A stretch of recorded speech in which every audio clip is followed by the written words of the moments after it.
Countdown to.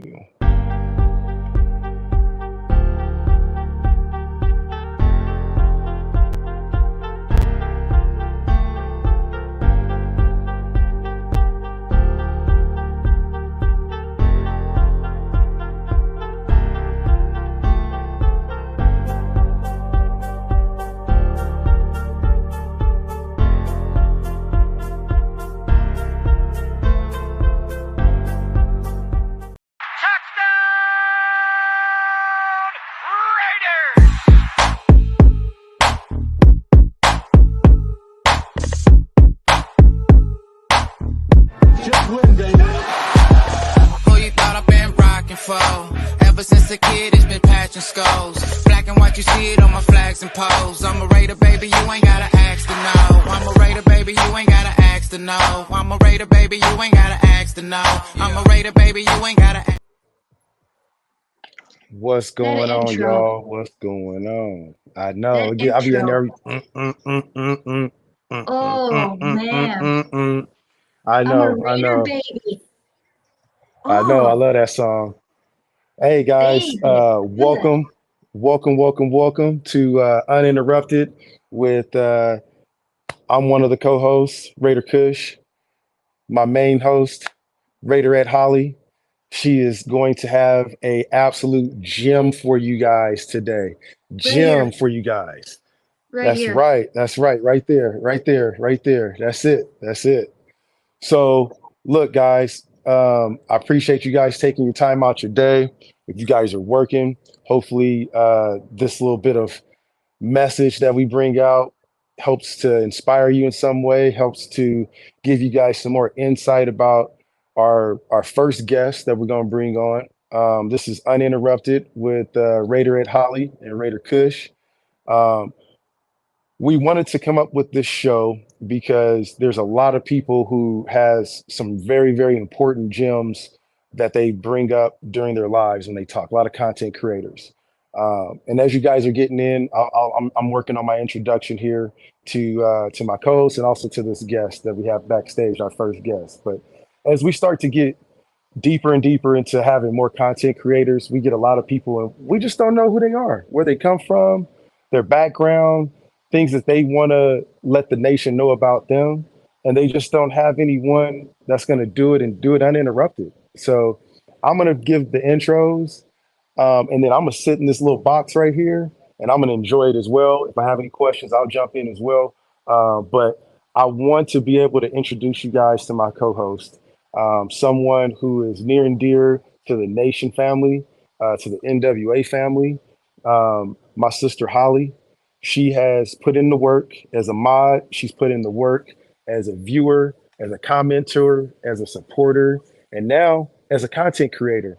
So she has her own show. She has her own channel. This is her first official idea that she came up with that we talked about. That we're, like I said, we talked about leveling up, putting our thoughts into action. So salute to you, my sister Holly, for making this happen. And with that being said, I also want to give a shout out to our chat. Um, Look like we got a packed house in here. Everyone's ready to see our guests. This feels like a real NWA concert right here, man. They want Yeah, easy. So listen, yeah. guys, this is the brother right here that when I started watching YouTube Raider creators, content creators, he was one of the guys that I would watch late night, right? Because I'm a night owl. And I was so shocked that we had someone on there that could talk about Raiders news, and cuss and keep it real, be compassionate, talk about recipes, talk about building stuff, talk about Harley Davidsons and vehicles and everything else. And so that's what gained my interest originally. Then I started making content myself. And this person that we're about to bring out, he means a lot to me because he gave me my first opportunity to talk to you guys, talk to the nation, and open up that gate for myself. And I can say the same for Holly. I wouldn't be here if it wasn't for this brother. And without further ado, I would like to introduce you guys to our first person that we're going to have on the Uninterrupted Holly and Kush show. And then I'll sit back and have a great time and hand the mic over to my co-host Holly. But I want to give you guys a warm introduction. Let's get some DYRTIs up in that CHAT. All right, chat. So let's get a whole bunch of dirties in there, all right? Because I want to introduce you guys to the OG of NWA, our good brother, Raider Dirty, our Dirty Raider. What's What's up, man? How good, y'all? brother? All good. There's my brother. What's up, sis? Hey, First Congratulations off, I on want your to first say show. thank you because you are the innovator, the myth, the legend of this NWA. So I want to say thank you. And I Mr. appreciate it. Kush, my brother Kush. I definitely appreciate it. It means a lot. It means a lot. Um, you know, thanks for having me as well. Um, what do y'all want to do? What do y'all want to talk about? Well, I got a few questions. Hopefully they're not stupid because I don't like Look, the only stupid question is the one that wasn't asked. that's true. That's very true. So I want to go into the whole Raider stuff first, and uh, then they can get to know you as the content creator. So, No problem. um, what made you? Well, my first question is: Was you did you become a Raider fan out of the womb, or were you a Raider fan because of something else? I was born a Raider. I come from a Raider fan. Um, well, I'm a mix between a Saints and a Raiders fan. The Saints fan let me down most of my life, so naturally I rock with the Raiders because my mom is a Raider fan. If my dad had been in my life, I might be a Saints fan. You know what I mean? Simply because, you know, sons usually rock with their dad's teams, right? So if my dad would have stayed around, I probably would have been a Saints fan, truthfully. But the Raiders was my dad's second team. You know, with him being from East Bay Dragons, and living in Oakland and hanging out with Raider players at the time, um, it's likely I probably would have become a Raider fan later in life simply because that silver and black is so much better than that black and gold. Um, but for me, I was born a Raider fan, and I'm a dire Raider fan, and I wouldn't have it any other way. That's awesome. See, this is so good. Oh man. So, uh, who's your favorite Raider of all time? Old man Willie, it's my That's a favorite good one. Raider of all time.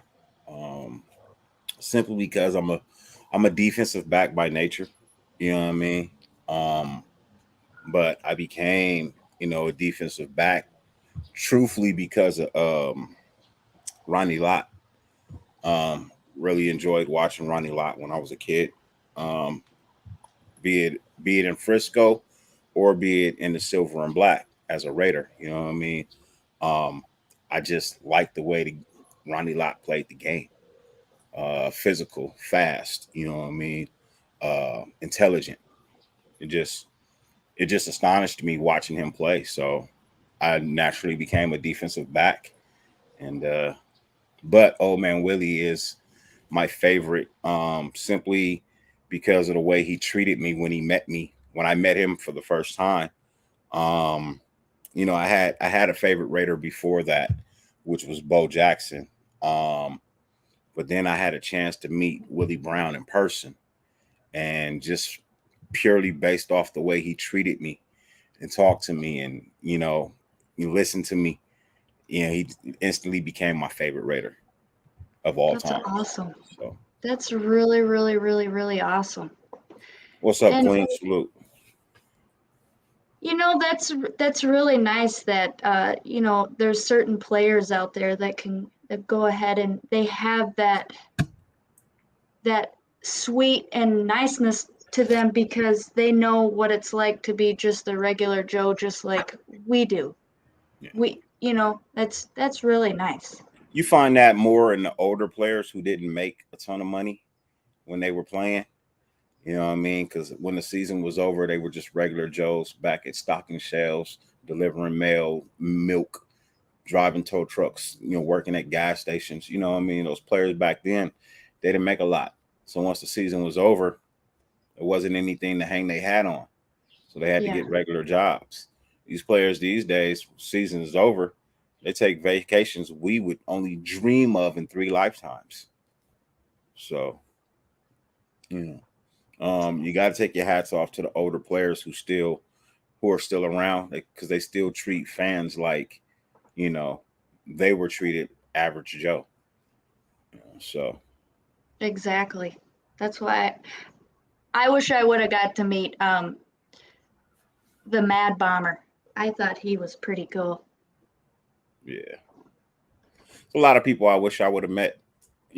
Wish I still could meet, but True. Meek, That if is you're so watching, bro, true. I'm still waiting. I know we met, but I'm still waiting on my interview with Meek.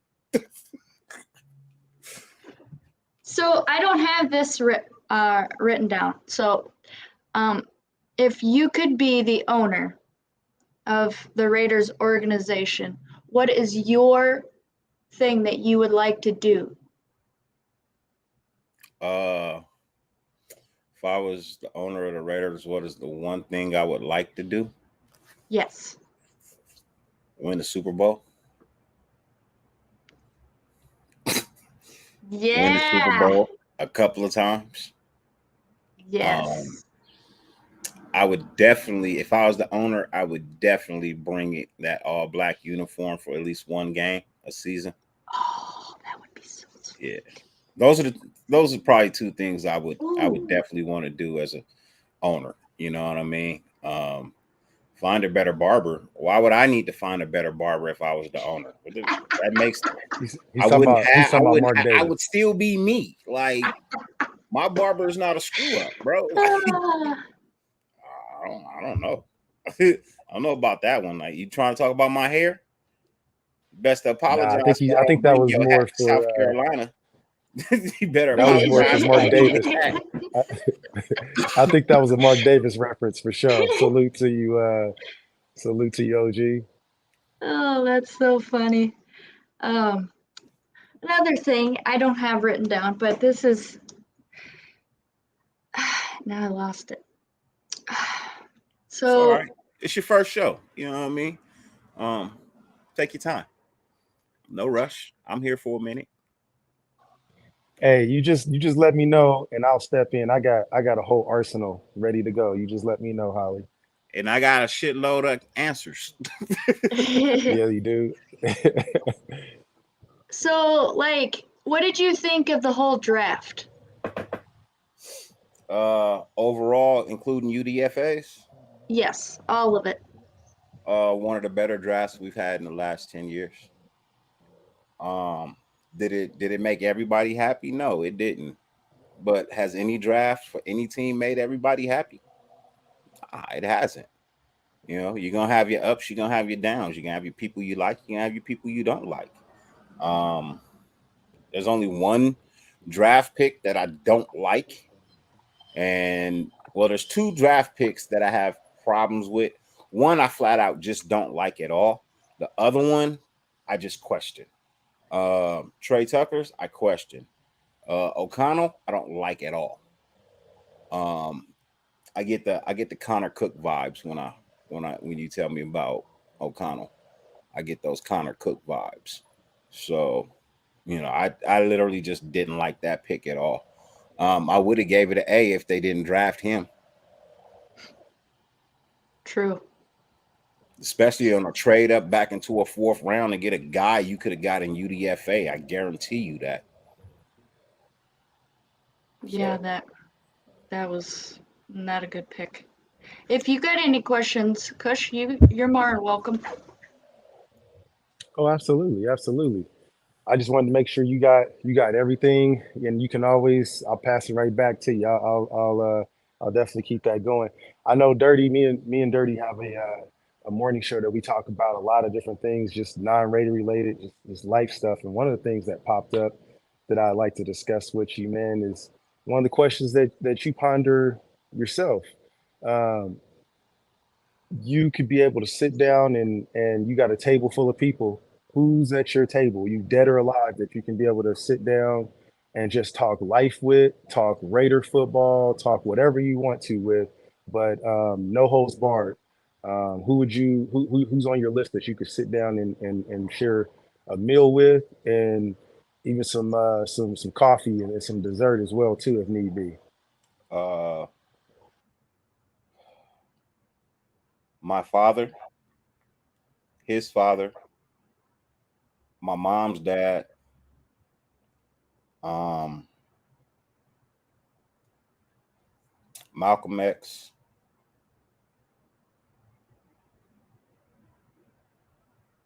Al Davis, and Jesus Christ himself.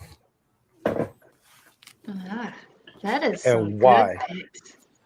Uh, well, for my dad, his dad, and my mom's dad, simply because I want to know where I came from. Um, my mom's dad, and my dad's dad, I never had the opportunity to ever meet in life. My dad wasn't a very talkative person alive. Um, Maybe he can shed a little bit more insight while he's dead. Um, uh, yeah, Martin Luther King, Malcolm X, simply, I would simply want to know how it is he changed from being the thug, the criminal, to being, the activist, the political figure, the at peace man when he died. Like, did he believe in violence? Of course he did, but he only believed in violence when violence was the first thing chosen. Um, he didn't. It wasn't like he believed in violence all day long, every day. But if that's so the route that you chose to take with him, he was not afraid to give it back. Um, and Jesus Christ, just so I could get a real significant answer.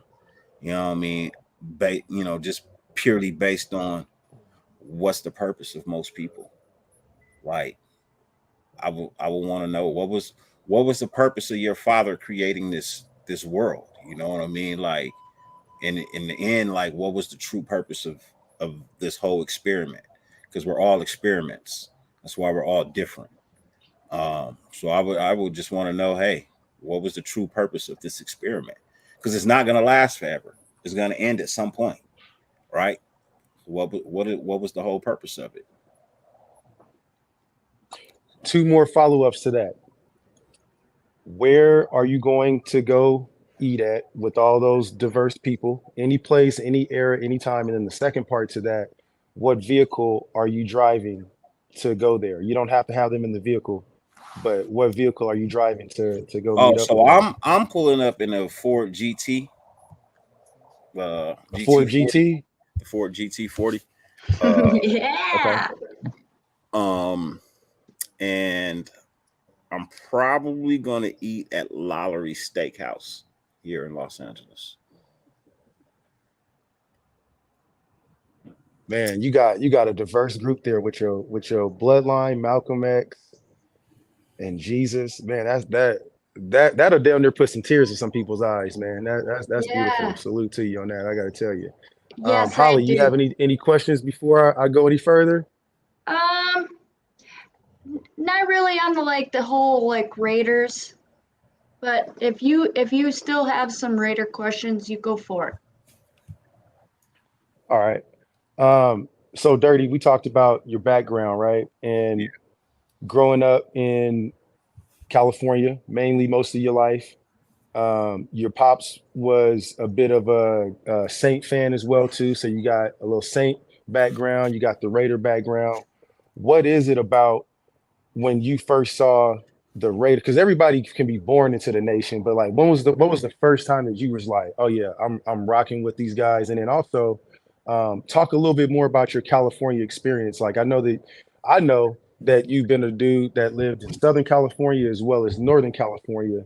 Can you talk about what you've experienced along your trails of the West I've Coast also and lived in potentially Seattle. talking to Raider players? Yeah, I've Yep, also lived in yep. Seattle. I've also lived in Tacoma. I've lived in uh, Mississippi. Uh, I've lived in Egypt for a month. Um, I've Yeah. lived a lot of places, but places with addresses. Let's talk about Egypt, man. How was Egypt? Egypt, Egypt was Egypt is what opened my mind to the understanding that the world was bigger than South Central. Okay. You know what I mean? Yeah, I had been other places, never outside the country like that. I had been to other states and things of that nature, and I had been up north and experienced the lifestyle, of East Palo Alto. Um, but going into Egypt, especially at the age that I went, was right around 14, How 15. old were you? I was like 14, Okay. 15 when I went. Was a great enlightenment because at that age, impressions stick. You know what I mean? Things that you see and notice and things of that nature, they stick with you. The way I was treated while I was in Egypt, what I mean, I've never been treated better a day in my life. You know what I mean? And I'm literally just being honest. You know, um, African Americans are treated so much better outside the United States. People don't understand that when we actually travel, we're actually respected and treated much better than you think. Simply because the rest of the world sees the plight that we go through. Um, and some people actually admire the fact that we continue to live through the shit that we go through. So um, Egypt was definitely something uh, that I'll never forget. And I will tell you that I had a lot of issues and problems, or growing up as a child. But I will say, they say there's magic in the River Nile. Um, I dipped my hand in it, dipped both my hands in the water, cleansed my face. I've been blessed ever since. You know what I mean? I Man, I put my hands in the water, wiped my face with the River Nile during Ramadan, because that's why we were there while in the midst of Ramadan. So I rode the camel, been to the tombs, been inside the temples. So you a blessed life-changing experience. experience sounds like. Life, yeah, it is. It definitely is. It allows you to be able to use the phrase "I'm cultured." You know, so I've seen more than what most will ever see in their lifetime. So That's it was beautiful, a man. blessing. Yeah. So you got the Egypt, you got the South, you went to the North, to the West Coast, you've been all over California. Raider fans, what is the diversity mean to you about being a Raider fan? You talked about going outside your own country and being respected, which a lot of people, a lot of pro athletes who have these platforms, they talk about that, about how they go and they leave the country and they didn't realize that they were respected in all these other regions, and then they come back to their country and then they get disrespected and treated unjustly. So with that being said, bringing it back to the Raider tip, where are some of the places where you've seen some Raider fans and it just shocked you, man? Like you've been impressed with, and what does that mean to you when you see those people? Because I know, like I said, I've seen you take pictures with all these people from the nation and communicate with them. What does that mean to you? And then I'll follow it up with, is that a reason why you got onto YouTube, or what are some of the precursors that created Dirty Raider? All right. So your first question was, So with all of your experiences, what does the diversity of being a Raider fan mean to you? And then what brought you onto YouTube to create your channel? well, being a Raider fan to me, my meaning is definitely going to be different than everybody else's, right? It's going to be different from the next person. It's going to be different from the next person. I feel at home in the silver and black. I feel at home being an outcast. You know, I felt like an outcast pretty much my whole life. Okay. I've always felt unwanted. You know what I mean? Unwanted, unneeded. Um, I've always felt that way. Not to an extent that my mom don't love me. I know my mom loved me to death. Uh, Issue Okay. was my mom had to work as a single parent. Um, my friends play football and whatnot. Look up in the stands, they had a cheering crowd. I look up in the stands and see nothing because my mom had to work. Right. Mhm. So for me, it just it just played on my mind. You know what I mean? For a while. I never felt like my dad ever wanted me. Felt like I was just that kid that was created, but Mhm. so um being a Raider fan, it just made sense for me. You know what I mean? And truthfully, I really didn't feel. I'll be honest. People are gonna like it. Some people are gonna hate it. I didn't really feel the love of Raider Nation until I became a content creator. Um, Mhm. you have so many Raider fans that they won't show you. You both can have on like the same jersey, everything, bro, and they won't speak to you. You know what I mean? You can walk by, oh man, I love that jersey, bro. You know what I mean? That's fire, boy, Raiders, and they'll just continue on fucking walking, right? They'll just continue walking. Now I could be out, and people be like, hey, I seen you somewhere before. Where you seen me? You be on YouTube? Yeah. Oh, that's right. You dirty. Yeah. Hey man, pleasure to meet you. Can I take? Yeah, no problem, bro. You know what I mean? Just don't ask for an autograph. I don't sign autographs. Only reason, I say I don't sign autographs because I'm a regular person, man. I'm not a star. You know what I mean? I'll take a picture with a Raider fan, but know that I'm taking a picture with a Raider fan, not a fan of me. You know what I mean? I don't need fans. I'm not a star.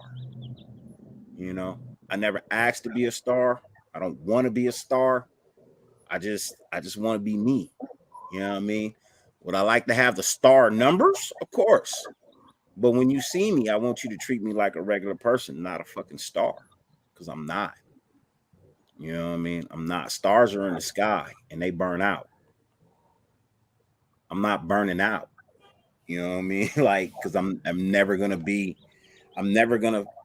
look at myself as brighter than anyone else. You know what I mean? I shine just as bright as you shine. You shine just as bright as you want to shine. So I'm gonna shine just as bright as I want to shine, but just understand my shine's never gonna overtake yours because I'm just a regular person. You know what I mean? I'm not gonna say, oh, I shine brighter because I have all these people watching me. No, that's not what makes me shine brighter. What I leave behind when I die is what makes me shine brighter, and that's when you can consider me a star. But until that day, I'm just a regular person. Holly, look like you got a question. I do. You took one of mine though. It's okay though. So, like with this YouTube content creating, I don't know if the word motivate is the right word, but how does this YouTube content creating motivate you and other people around you? Well, the YouTube content creation sis has never been my motivation. Not from the day I started until the day I end. It'll never be my motivation. Um, my motivation behind Raider YouTube content creation is for you guys to be entertained when I'm on screen. To give you my honest opinion on how it is I feel and how it is I see things. Um, that's my pure motivation. It's not the money. It's not the views. It's not Raider Nation. My motivation is purely based off the fact that a lot of these content creators They ain't about shit. And I'm just being honest. They ain't about shit in the fact that they're not original. They don't think on their own. You know what I mean? They can't come up with something on their own. They have to base it off something somebody else said or did, or you know what I mean, something like that. I'm not like that. I create my own topics just out of the thin blue sky. Like tonight's show at 8 o'clock. Take that for instance. Ain't nobody talking about how it is we were announced as a game in London versus Buffalo, and then the international games come out and we've been bumped. It's not on anybody's list of things to talk about. It's on mine because it's different. I like that people get out, create content, and do their things or whatever. But for the last 5 days, bro, everybody's show has been talking about the same damn thing, and that's the players that we drafted and got in UDFA. How many times I got to sit and listen to that? The well dries up. You know what I mean? Just because you keep sitting your bucket down and it comes up heavy doesn't mean it's water. That's true. That's good. You guys need to write that down, guys. That was good. I never heard of that before. It's never been said before. That shit just came to me like, See? shit just be coming to me surprise, bro. This guy is a myth. He's a legend. Look at this. He comes up with stuff like right there. Hey, so look, now we got you comfy. Now we got you nice and comfy. We didn't got all the regular questions. Hey, out. don't worry. I got a fifth in my back pocket. Don't even trip. I do have a I know. Hey, you already know. We didn't broke down that discussion. The whole I ain't gonna set you up like that. I won't ask nothing personal, family, illegal, but you know, a couple questions. I know I see you guys in the open book, bro. I don't have. I know. I don't have. And I'm not CIA. They I put don't it. black out my shit. I know. And look, I put it like this, and I appreciate you being that way. And I know it's uninterrupted. I don't mean to interrupt you, so I apologize. But I put it this way: this is where we have to protect you and make sure, because I know that you're an open book, and I won't even set you up and say, "Hey, man, what's your social security number?" You know what I'm saying? Those crazy shit like that. You know. I don't need protection. You know why? I know. Look, you only need protection when you lie. Right. So look, let's get to these questions. But you got to accept it as the truth. So look, we're gonna get to the questions. We're gonna get right to it then. Your first day on YouTube, when you decided to hit that live button, what was going through your head? Why did you do it? Did you plan it, or was it an emotion? Like, I want to know all the stuff that's going on. And then we also got questions in this chat. We got some stuff. I see y'all chat, and I appreciate all the viewers. We got almost 50 people watching. You guys got a lot of good questions, but hey, we're gonna get to those. We got a segment where you guys get all your questions. Let me address one real quick, because I see it over there. It says you got it. Doesn't need a leader. NWA doesn't have a leader. It has a founder. It's a difference. Right NWA on. Well, we ain't gonna let that get off track. In NWA, I'm just a founder. So look, we ain't gonna let that question get us off track. Oh, man. It's not off track. I just wanted to address it. That's all. Right on. So look, what your first day on YouTube, bro? What got you on? What got you on YouTube? Was it planned? Was it just complete? Hey, I'm hitting this live button. I got something to talk about. I kind of know the background, but I think that's a very, very useful tidbit of information for your grandkids to see here. What got me on YouTube? Interesting story. I give credit. I give credit when credit is due. Doc's got me on YouTube. Mm-hmm. Doc's got me on YouTube. And I will give him that credit. I will give him that respect. He pushed me to be on YouTube. How did he push you? I don't mean to interrupt. How did he push you?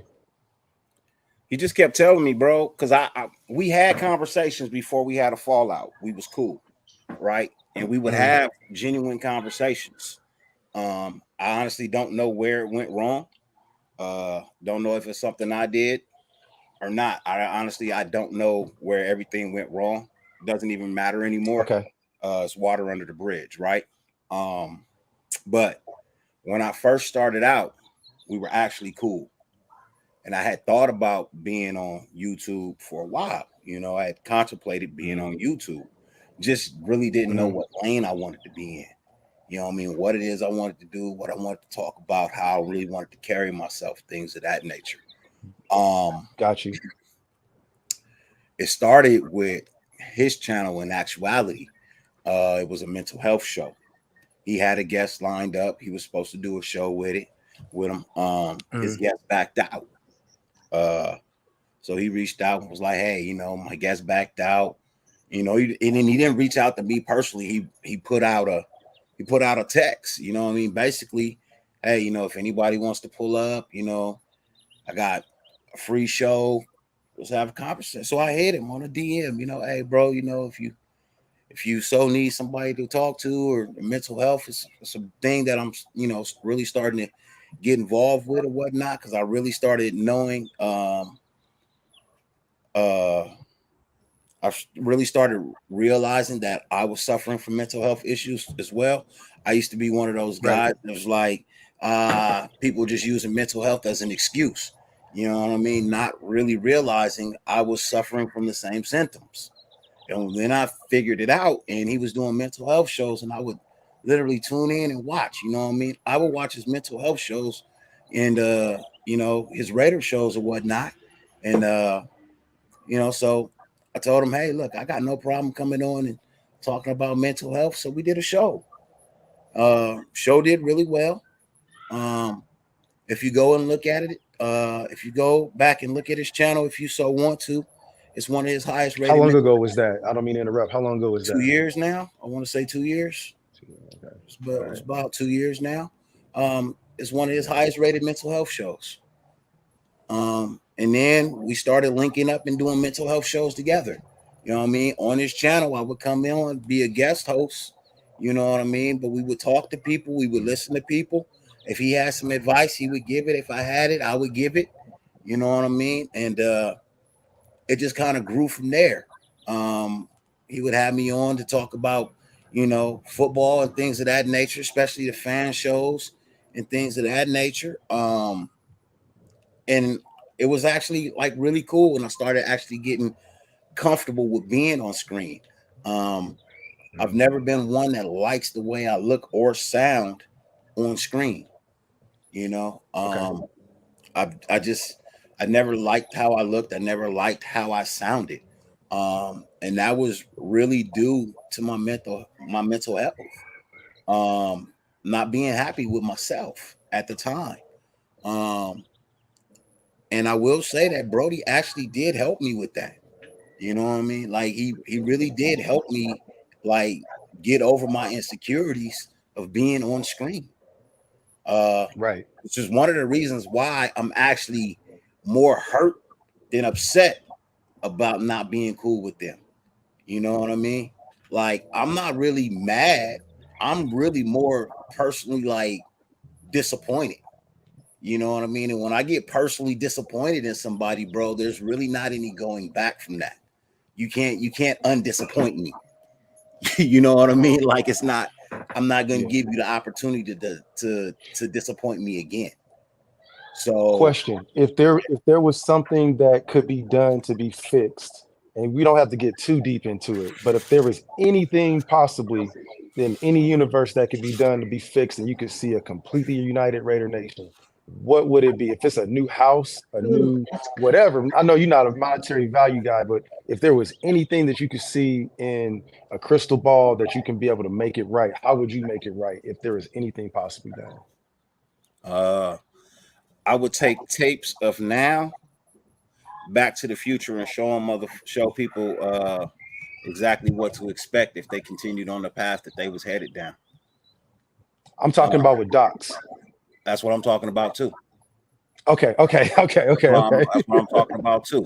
If I could take all of these tapes and all of this drama back Oh, got you, and got you, got you. play it for people, you know what I mean, before it actually happened, I would do that. I would You do that. know, I remember, I remember, I remember I was watching the live with you and him one time.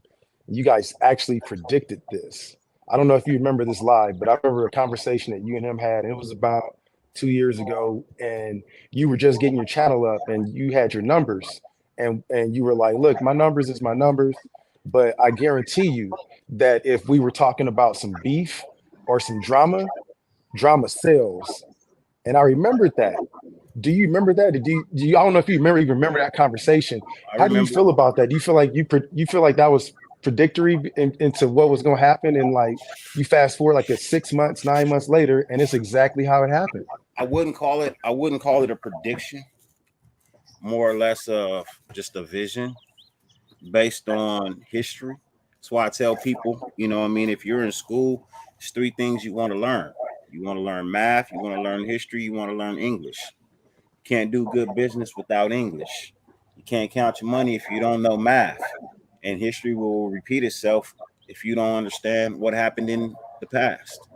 So those three things are the most important things that you need to learn while you're in school. History is bound to repeat itself if you don't know the past. You're bound to be broke if you can't count your money. And who wants to do business with you if you can't speak proper English? That's true. Hey, right on. So you know what I mean? In a sense, bro, it does suck, bro. It does suck that, you know what I mean, we have this beef, we have this issue, but at the same time, it's not of my doing. So for me, it's literally water under the bridge. I don't have to let that part of my life consume the rest of my life. You know what I mean? Um, I'm actually glad you asked the question. You know, I don't shy away from anything. Um, but yeah, I mean, that's literally how I got my start in YouTube. Uh, was on Doc's show. That's how I met Terrence.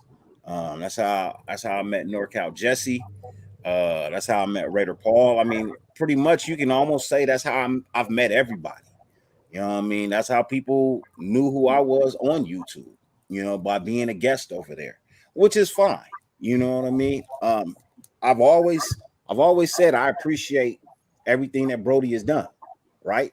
I appreciate it. What I don't appreciate is being stolen from. I don't appreciate the way I get shut out for no fucking reason. Pardon my French. You know what I mean? Don't shut me out for no You reason. good? Don't steal nothing from me. You know what I mean? And give me my credit when my credit is due. And then on top of that, respect the nation.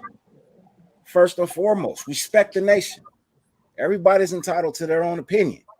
When you Yep. start shutting people out and telling people, oh, because you do this, you do that, bro, I lose respect for you as a man. And once I lose respect for you as a man by trying to tell another man what to do, all bets are off.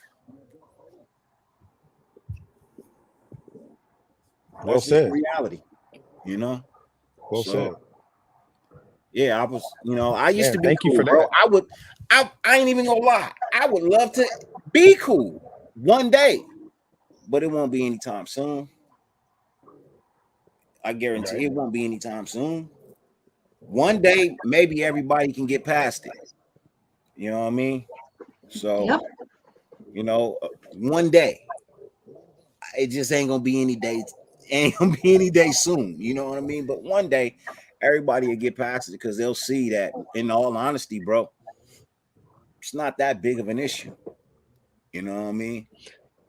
Yeah, Let's Terrence was on my first live, you know. Yes, and quick that was one of question, the I think. reasons that really sent me over the edge when he told Ben to go kill himself. That sent me over the edge because literally we advocate for mental health.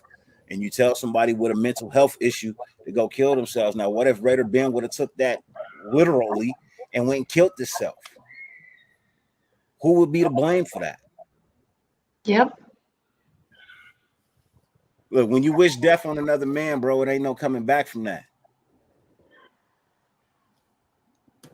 Ain't no coming back Yeah. from that. The night show, your 11 o'clock show. I remember that's where I first started watching you. I was really happy to see that you started going live because during the day, it seemed like a lot of it was orchestrated. It was more network. It was a lot of gimmicky things and super chats, and you weren't asking for super chats. You were just on there. It was like watching one of my long lost relatives, you know what I'm saying, and just pulling up and just listening to people talk about football. Let's talk about how that got designed, your ideas behind wanting to take that time slot, which no one really saw that being a viable time slot at all on YouTube to talk about Raiders, and thinking that people would tap in that late at night. What was the brainchild behind that? I've always been a late night guy. My jobs have been graveyard. You know what I mean? TV I watch is usually past 8 o'clock. Um, Never really watched TV before 8 o'clock in the day. You know what I mean? I watched night shows. I watched talk shows. I always loved talk shows growing up, be it Johnny Carson, be it Jay Leno, Arsenio Hall. I remember Sinbad had a show for a minute. You know, Magic Johnson had a talk show. Montel Williams, I would catch, the reruns of Montel Williams late in the evenings, 1 o'clock, 2 o'clock in the morning. I would catch the reruns for the Montel Jordan show and things of that nature. So I always knew I was bound to be on some form of entertainment. Like I've always known I was bound to be some form of entertainment. I was told by my auntie before she passed away, who was usually on point.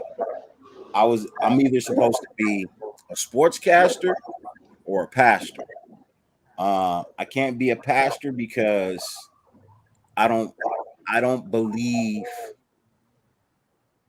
I'm that guy to sit here and look at you and tell you what it is you need to do in life when I ain't got no plans of doing that shit for myself.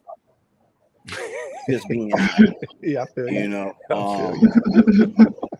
Just being honest, They're gonna be, Pastor, what you doing up in here? Hey man, hey man. Pastor got mental health issues too. I need a joint every now and then. Hey man, hey right? man. Y'all see Pastor over here, man. Don't be tripping, man. Hey, y'all pass that plate around over there. Like, yeah, pass that plate. Like, nah, bro. I'm like, I never. I need $5 more. Yeah, I never even really liked church. You know what I mean? If I'm being honest, I never even really liked church. I felt like early in my life, I noticed that churchgoers are very hypocritical. Very hypocritical. Yeah. Some of the biggest hypocrites in the world. How do you get past that? You know what I mean? How do you get past that? So, what was the question again? Well, we can move on to the next one because we just got let's call it a segue. So we're gonna segue to this next one. But we talked about what made you want to start your nighttime show. Oh yeah, my nighttime show. Yeah, I mean it was literally based on there was nothing else going on for Raider Nation at night. Mm-hmm. Everybody went off at a certain time. You know what I mean? And I hate to keep talking about the dude because you know what I mean. We don't really so much get along. It's your time. You talk about however you need to. Docs was the last thing that came on YouTube for Raider Nation. You know what I mean? Mm-hmm. He was the last thing that came on. And once he went off, there was nothing else. That was the end of the night. Sometimes he come on at like 7:30, 8 o'clock. He's gone at 10. I mean, you still got 2 more hours in the day, right? But then, I was already watching people like Sanjeet, Samoan, Raid the Tape. Like I was watching their shows. Like I've always been a supporter of all of them. Even before I was a content creator, I was a very loyal supporter to all of them. I used to be in Samoan's little membership. Like that was the membership I ever joined. Yeah, like that was the first membership I ever joined on YouTube. You know what I mean? It was okay.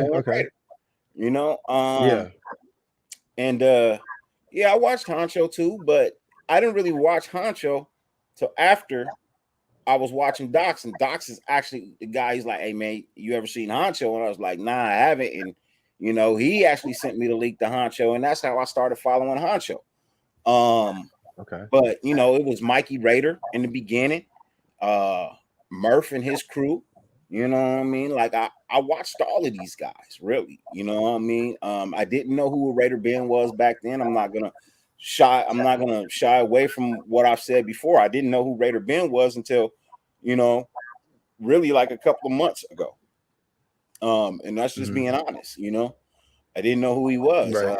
I knew a little bit about Critique. I didn't know a lot about Critique. I really started looking at Critique, you know, again because of, you know, docs. Uh For sure. so, you know, Captain Jack, I watched Captain Jack, didn't really know Captain Jack until again that show, you know, which was like I said, I I'm really upset because that's a part of my life that I can't really enjoy right now. You know what I mean? Because I actually enjoyed those days. Yeah. But Yeah. I can't Yeah. have any. I can't like really see any joy in them now. You know what I mean? Because of all of the issues and the BS and shit like that. But you know, when I did my anniversary show and I was getting ready to do a whole bunch of films or whatever, you know, just about how my YouTube journey started, bro. I can't even air that part. You know what I mean? Because I don't want to be seen on the same screen with them. Right. You know what I mean? In any form or fashion. Yes. So I can't even do a how my YouTube everything started. You know what I mean? Simply Hmm. because I don't want to put that footage out. You know, I have it. Now, So I hate to bring this up, but we gotta touch on this point too. Um, some unfortunate things happened to you recently as well, where you lost your channel. yeah, It was a monetized channel. Okay, it was a channel that you donated. You started a fund right before it got demonetized or shut down. We were in the plans of, and we're still doing it, but donating a percentage of your earnings to autism awareness, which we're still doing right now. But you know, I look back on your channel, man, and the channel that you had created through after now you just explained your whole step from starting here from a mental health show and going from explaining and pouring your heart out, knowing that you were that kid that you didn't really feel a whole lot of self esteem in yourself growing up. It sounds like, excuse me if I'm speaking out of turn, but I feel like that's what you're telling me. So yeah. all of this opportunity to where you've really opened up, right? You've faced your fears, you've talked, you've built up a whole library of content that you can be able to show your grandkids. It fed your family, it fed donations. It you wake up one day, or actually you didn't even wake up one day, you get off your show, and next thing you know, you get this letter from YouTube or email from YouTube. I don't want to steal all the thunder behind that, but just go over in some detail if you don't mind, man. How did you feel? What happened? Because a lot of us haven't experienced that because we're youngins on YouTube. And what would you give as advice to be able to make sure that that doesn't happen to you or to any of your loved ones? Um. So how I found out, in all honesty, bro, I was actually asleep.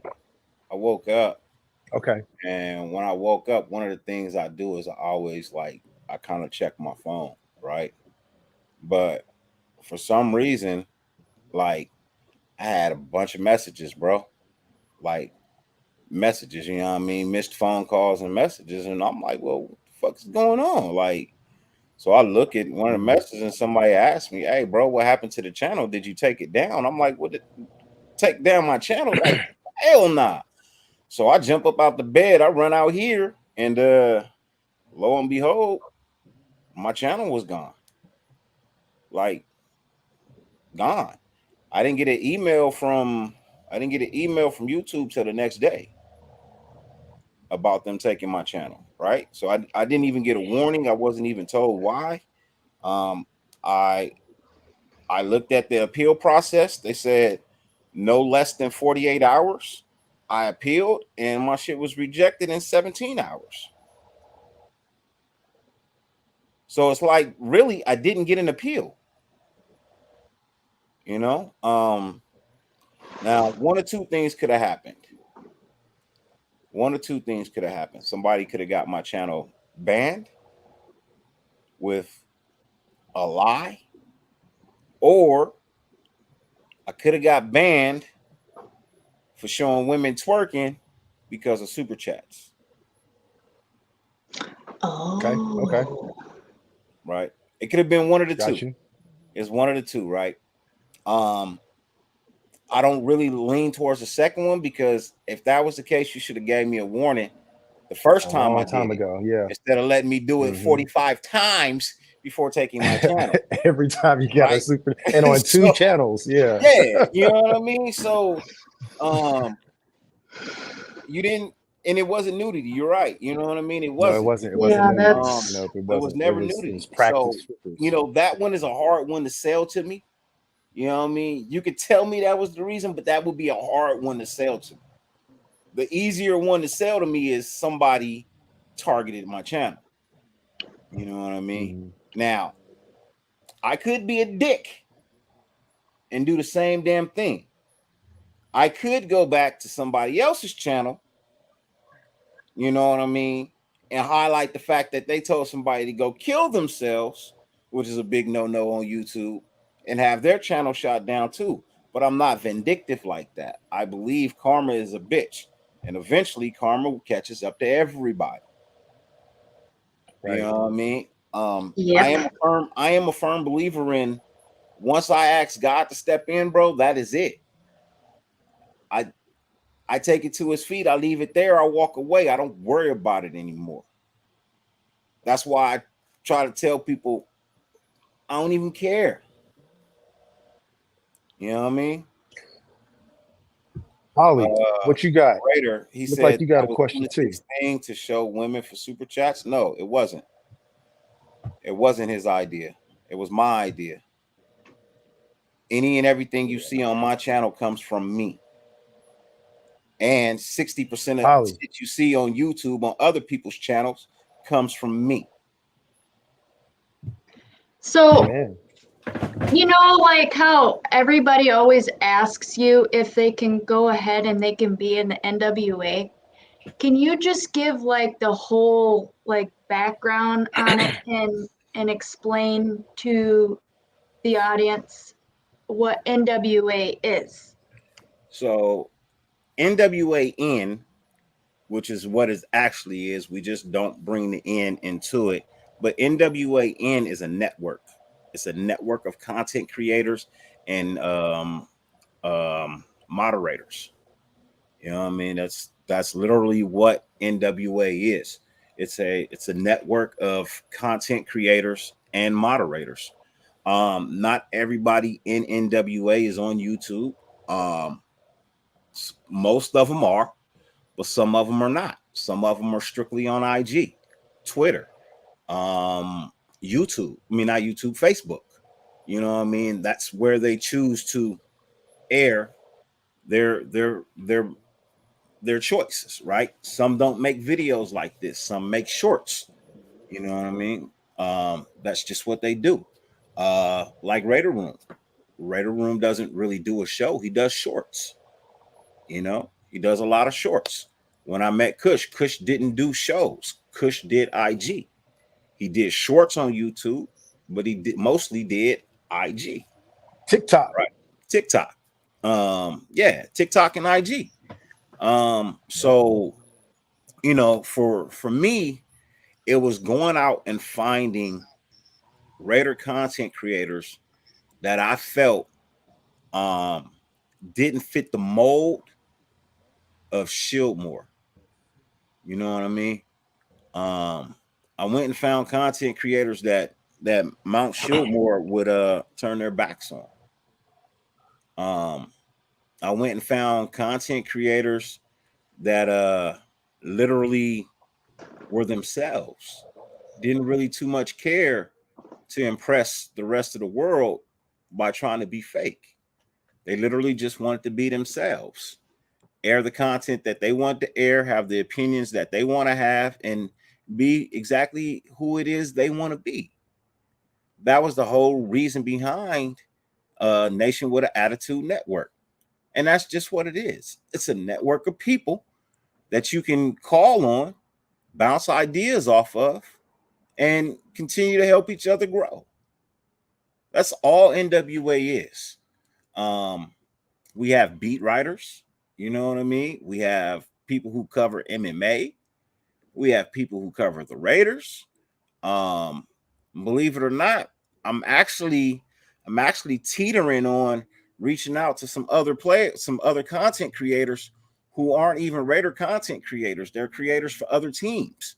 But because they're real people and they bring real opinions and they have valid things to speak on, what's wrong with growing your network? Your network doesn't always have to be just one thing. If I can help that channel grow in a way that they can help me grow, why not?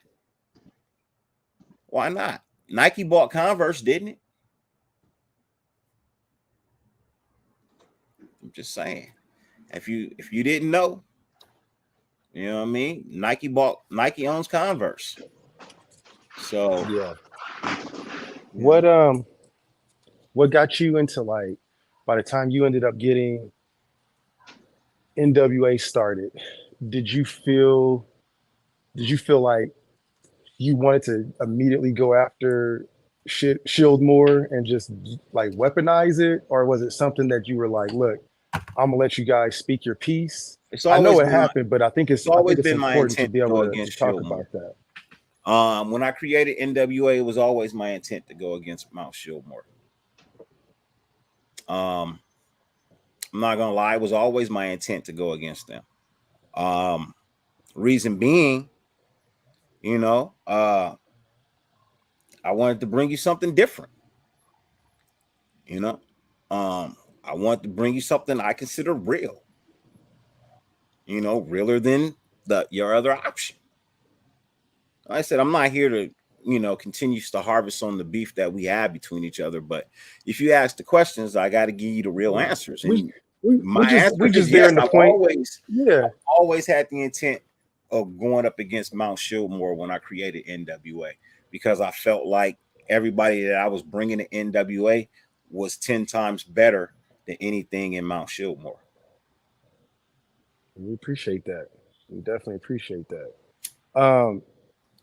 So moving forward, you look at the next, let's say, 5 years, because now we've seen, from all of us just being viewers and starting from first just viewing it on our screens, we saw the Mitch Renns of the Raider Nation, we saw the Raider Mikeys, we saw all of these super chats, all of these different things that's going on.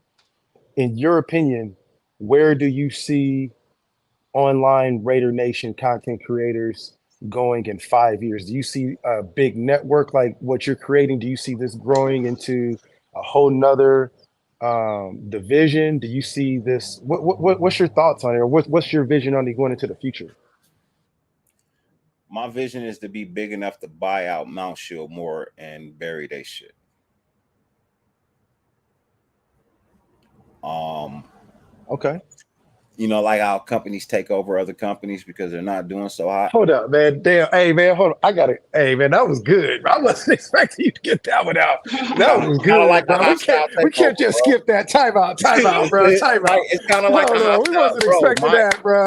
Like my vision is to be a hostile takeover, bro. I'm sorry. That was good, bro. That was good. Kudos to you, bro. I was not. I'm thinking you're gonna be like, yeah, man. You know, we gonna take care of these kids, bro. That was good. Salute to you. My bad. Keep going, man. Keep going. I got to interrupt you on that one and give you a quick salute to that one, bro. That was genuine dirty right there, bro. Yeah, it's a hostile takeover, bro. Yeah.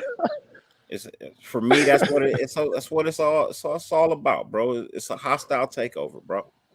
I said it a while ago. I'm not gonna shy away from it, bro. My whole intent is to have them cease to exist. when you speak of Raider content creation, you're going to speak of NWA members, and you're going to speak of only NWA members. There'll be other content creators out there. Cool. But I want NWA to be so big that I can write y'all checks every month and not worry about it. And that's whoever's in NWA at the time. To write everybody a check at the end of the month, every year. I mean, every month, write you a check. You know what I mean? Content creators, moderators, whoever. You know what I mean? To be able to cut you a check every month for the work you put in. Even if you ain't monetized. If you show up and do your show, I'm gonna cut you a check. So my whole thing is to be able to bring in enough income to pay everybody. If Ray the Tape decides he wants to get a check and come to NWA, come to NWA, get a check. If Samoan Raider says, hey, you know what? I like it over there. He cutting checks. I like how everything's going. Fuck it. I'm going to NWA. Give me a check. Right? If Big Mike decides he wants to leave Shieldmore because he can actually get a check, he's like, bro, I got to come up there. Cool. Come on through. I ain't got no issues with Big Mike. I'm all about making sure if you putting out content creation and spending your time, that you should get what you deserve, right? And YouTube ain't gonna get you what you deserve. But the more people I put together, the better my network numbers look, the easier it is for me to get sponsors and have them cut checks every month to NWA, and NWA cut checks to its content creators. That's my overall goal. You know, so even if I that's why I said I'm looking outside of just Raider content creators for real people who bring real validity to the table. You could cover the Niners, the Rams, the Chargers. Look, Chat Sports do it right, but they hire fake ass fans to do that shit. Yep. I'm bringing in real ass fans of the team to cover the team. Nobody, look, Mitch, whatever. He does what he does. He works for a company. I don't think that everybody that super chats those chats are real Raider fans. I think sometimes it's the company. I think the company's got accounts. You know what I mean? And they fuel those $200, those $100, $300, like they throw them big numbers out to make you want to put your money up. I don't do that. I don't ask you for a dime. Only time I've ever asked anybody for anything is when Twan needed a round trip ticket to get on a list that could possibly save his life. It's the only time I've ever asked y'all for anything. Other than that, I've offered fantasy football, and you can pay to get in, and winner takes all, and I paid that out. You know what I mean? All the money that came in went right back out the first place. I didn't take not a portion of it, and you can ask them. Speaking of that, we'll let's touch on this real quick. And appreciate you answering that so candidly, because a lot of people wouldn't even have that as their first thought. So for you to be able to have selfless service and to say, look, where I want to see it in 5 years is where we're all eating. You know what I mean? Let's go to, because I'm not an oblivious person, right? And I know you're not an oblivious person as well too. So when we talk about haters, or not even haters, just critiques or people, you know, we have a couple people that may not agree with your opinion on things, without absolutely, you know, just triggering you and getting that out. Because this is an interview show. I want to know what your thoughts are on it. What are your thoughts when people criticize you, bro? Like when they try and bring up arguments about stuff that probably is not even necessary, but just try to get you to react to something. Because I know that's a lot of people that happen. It happens to a lot of people on YouTube. What's your thoughts on it, and what's some of the ways that you navigate through that? Only a man with bad intentions would react angrily to a question like this, right? And I definitely understand your question. I would ask you this: isn't that what ESPN does? Right. Isn't that what CNN does? Isn't that what any network does? My overall goal is not even to be on YouTube for forever. And you can actually go back and probably look at my first show. I think I said in my first show, my overall goal was 10 years from the date I started my show was to have my own network that rivaled ESPN, that brought you a real point of view. And my channel will be one of them channels that, hey, you might have to pay for. Reason being, Yep. I'm not gonna censorize my my my reporters, Expressions. my guys who do their shows. If they want to cuss, if that's how you feel, then cuss. You know what I mean? I know it can't be shown on regular television, but it can be shown on a channel that you pay for in a package. You know what I mean? Just like an HBO or something. But to be I able to appreciate do that. that, still get contracts with the NBA, get contracts with NFL, get contracts with the MLB, FIFA, for me to be able to go out and send a truck out to those games and cover those games like ESPN, but with real people giving you real, honest facts on how they feel, without it being scripted, without it being sensitized, without them having to, conform to what, the advertisers might want. One of the things one of the reasons people don't really watch TV anymore is because everything on TV is fake. Mm-hmm. Nothing is real anymore. You know what I mean? Everything is based on what the advertiser wants you to say. Well, look, if you don't like the way my show goes, then I don't need your advertising money. But just understand that my channel is going to blow up. It is going to blow up. It is going to probably be the biggest thing to ever happen in sports when I actually get everything off the ground and I need it to go the way I want it to go. In the end, I will have a channel bigger than ESPN. I will have a channel bigger than Disney. It's going to happen. It's inevitable. When it is going to happen, I don't know. But guarantee you, my channel is going to be bigger than anything you've ever seen on television. And I'm not going to stop till it happens. And that's why I say, for me, it's always going to be a hostile takeover. If you're not succeeding, I take your company from you. No problem. Here's pennies on the dollar for your company. Cut your losses now so you don't get yourself into any more debt. Let me take over, and I keep the people I want to keep. And the people I want to keep are the people who see the vision. If you don't see the vision, move on. I don't need blind people headed down the road with me because I ain't trying to carry everybody. I'll carry a load to a certain point, but then you got to carry it yourself. It's like they say, you ask for Jesus to walk with you, and he tells you, my son, I've never left. You know what I mean? When you look down in the sand prints, you see one print. But here's the thing. Those aren't your footprints. Those are his footprints because he carried you. But at some point in time, he's got to put you down and you got to go the rest of the way. I carry you to a certain point. You gotta walk the rest of the way from there. So is it me trying to build a company for everyone to work for and me capitalize off them? It's not a sense of me capitalizing off of them in the sense that you might be making it out to be, but in order for them to capitalize off of their work, you know what I mean? They got to have somewhere to be able to feel like they're actually going to reap the benefits for what it is they do. And I'm just saying, I have plans on having a company that treats the employee as they so should be treated. Gain off your capitalization of the work that you put in.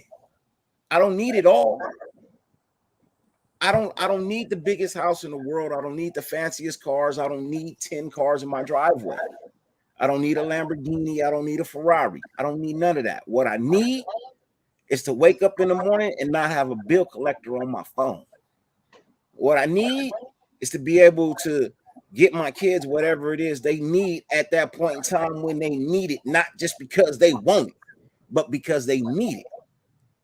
What I would like to do is be able to go to a Raider game and not have to sit back and worry about, well, maybe if I put this much amount away every month, I can afford the game because I still got bills.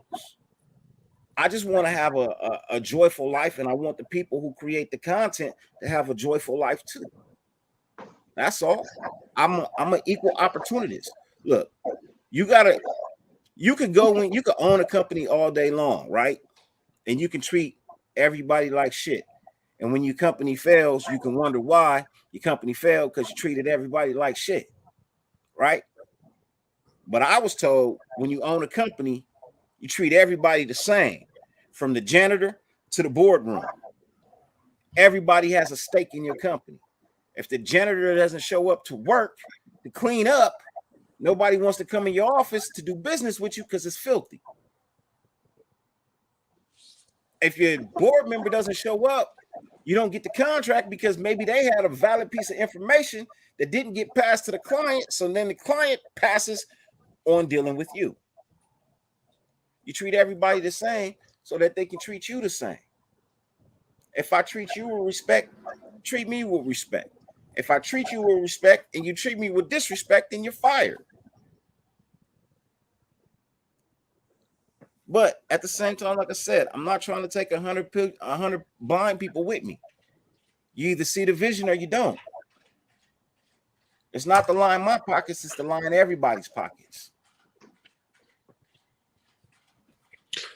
Hopefully that answers your question, Raider. I know that you've been in the chat pretty active about. I see you, and like I said, I'm not ignoring anybody in the chat. It's our show, and it's the question and answer show that we've had prepared questions. I see you guys have a lot of great questions in the chat, but I brought that up intentionally because let's tune in with your comments, because we see your sarcasm in it, and I don't appreciate it. And I'm not going to waste my time without ignoring you and letting you know I don't appreciate your sarcastic ass comments, or if you are being sarcastic. If you're not being sarcastic, then we can have a conversation outside of the show. But the last thing that I want is for my chat to get engulfed over some of the bullshit that you may be trying to start here. I see it. I don't appreciate it. And hey, my mod to see you as well too. So truthfully, that's I'll leave it at that. I'll be honest with you. I love it. I know you do. Why? But I'm gonna put it this way. I'm gonna put it this way because you know why? It is a great question to ask. But you know what? I put it this way. We have a lot of other questions that are in the chat that we want to get to, and we don't have time for that. So I'm gonna pay respect to my co-host and also our questions that we have first, and then we're just gonna get to these people. But I had to call that one out because I'm getting tired of seeing it in the fucking chat, and I'm not the type of person to just ignore it. So I'm glad that you addressed it in such detail that you did.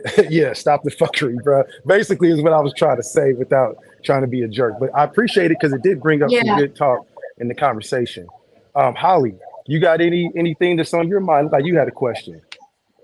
Well, I just want to go off what you were just saying about that comment, and like this is positive vibes only. Like I don't want all that negativity coming from whatever. I don't know what his deal is with Dyrti, but Dyrti is a good dude. I will always have his back, and I don't like that. I was going to address it before you did, and then you did it. So I'm glad you did.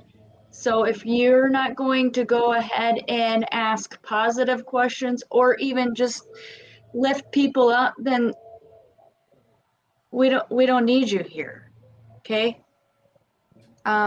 We appreciate the questions, but like I said, I saw the sarcasm that was popping through, and I'm not the one. I'm not going to just keep on letting you do it. So, but anyway, we'll move on. I think Dyrti taking him a quick break. You know what I'm saying? I just don't like it. I don't like it with anyone coming for my brothers. Hey, so that's all I'm going to say. Put it this way. I gave him enough opportunity to feel like a star right here. You know what I'm saying? I appreciate you saying you're not trolling or nothing like that, but there's like if you going, it sounds like it's the first time watching how we interact. And go back and watch my workout show too. If you got a pocket or you late on that show, you got to drop and do 25 push-ups. It ain't for me. I don't have a boss. I appreciate what Dyrti says, and Yep. explaining his vision. But at the end of the day, I don't have a boss. So he's not gonna censor me. I'm not gonna censor him, but we won't allow people to, ask crazy questions or get our chat fired up. But we do also have some very good questions. I did see you, Strata. He has some good questions on there. One question that he had for Dyrti when we get back, Holly, is he wanted to ask Dyrti who was the first Raider YouTube content creator. Yeah, I, I seen that I, as I think I well. know the answer to it, but we'll make sure we hit Dyrti with that one. I don't know why Anthony wants to trivia question on that one, but good question, Anthony. And then the other one was how did Dyrti come up with his name, which Yeah, I I seen think I that. may know the answer Yeah. to. Yeah, yeah. So if you guys got questions for Dyrti, throw them in the chat right now. I'm gonna start scrolling up and I'll start highlighting some of them and start going to him when he gets back though. But yeah, this will be your time, guys. If you guys got questions for Dyrti, don't hold back anything. You know what I mean? If you guys got a question on something, if it's out of something out of pocket, we'll say, hey, we can't have him answer that. But this is your I chance, do have Raider, one. to ask whatever question. You got one too? Well, it's the one that we were talking about before. It's like, who would you nominate next to be interviewed? You know, Oh I yeah, would yeah. We'll like get to to that one see for what sure. Yes. I want to see what his. Yeah. No, I we'll got save my that one for stream last. elements That'll be a good one. and You got your Nightbot bot. not You got your bot going crazy. fighting anymore. So if you haven't, I just didn't want the bots fighting anymore. And Oh man, my bot be tripping, man. I had to get rid of mine for sure. He had to go. It was so bad that I I couldn't even keep it no more. I had to block my own stream bot. He was up in there tripping, man. He if was the in there mods tripping. can, But please. I did not put on their Beast Riders YouTube, and also I got to put on Raphael's and yep, Baker Raiderette's Instagram. She's another one that's really good. for sure, for sure. Shout out to Baker. That's the homie. That's for sure. That is for sure. Man, we got a lot of comments in here. Geez, shout out to the 50 people that are watching right now. We appreciate you guys. One question that we'll bring back to Dyrti is what he's doing right now. I could hear it. He got nephew in there. So I'm telling you guys, this is gonna be a good question about fatherhood as well too that we'll bring up. And we got you guys in the question. Hey, Dyrti, we got a lot of questions for you in the chat as well too, bro. Um, Holly, you want to go ahead and get started with some of the questions in the chat? There was one from Anthony Estrada. He asked, who was the first YouTuber? To my knowledge, Mikey Raider.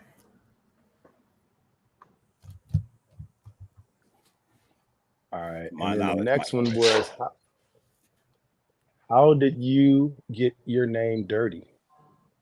Where did it come from? What's the background behind it?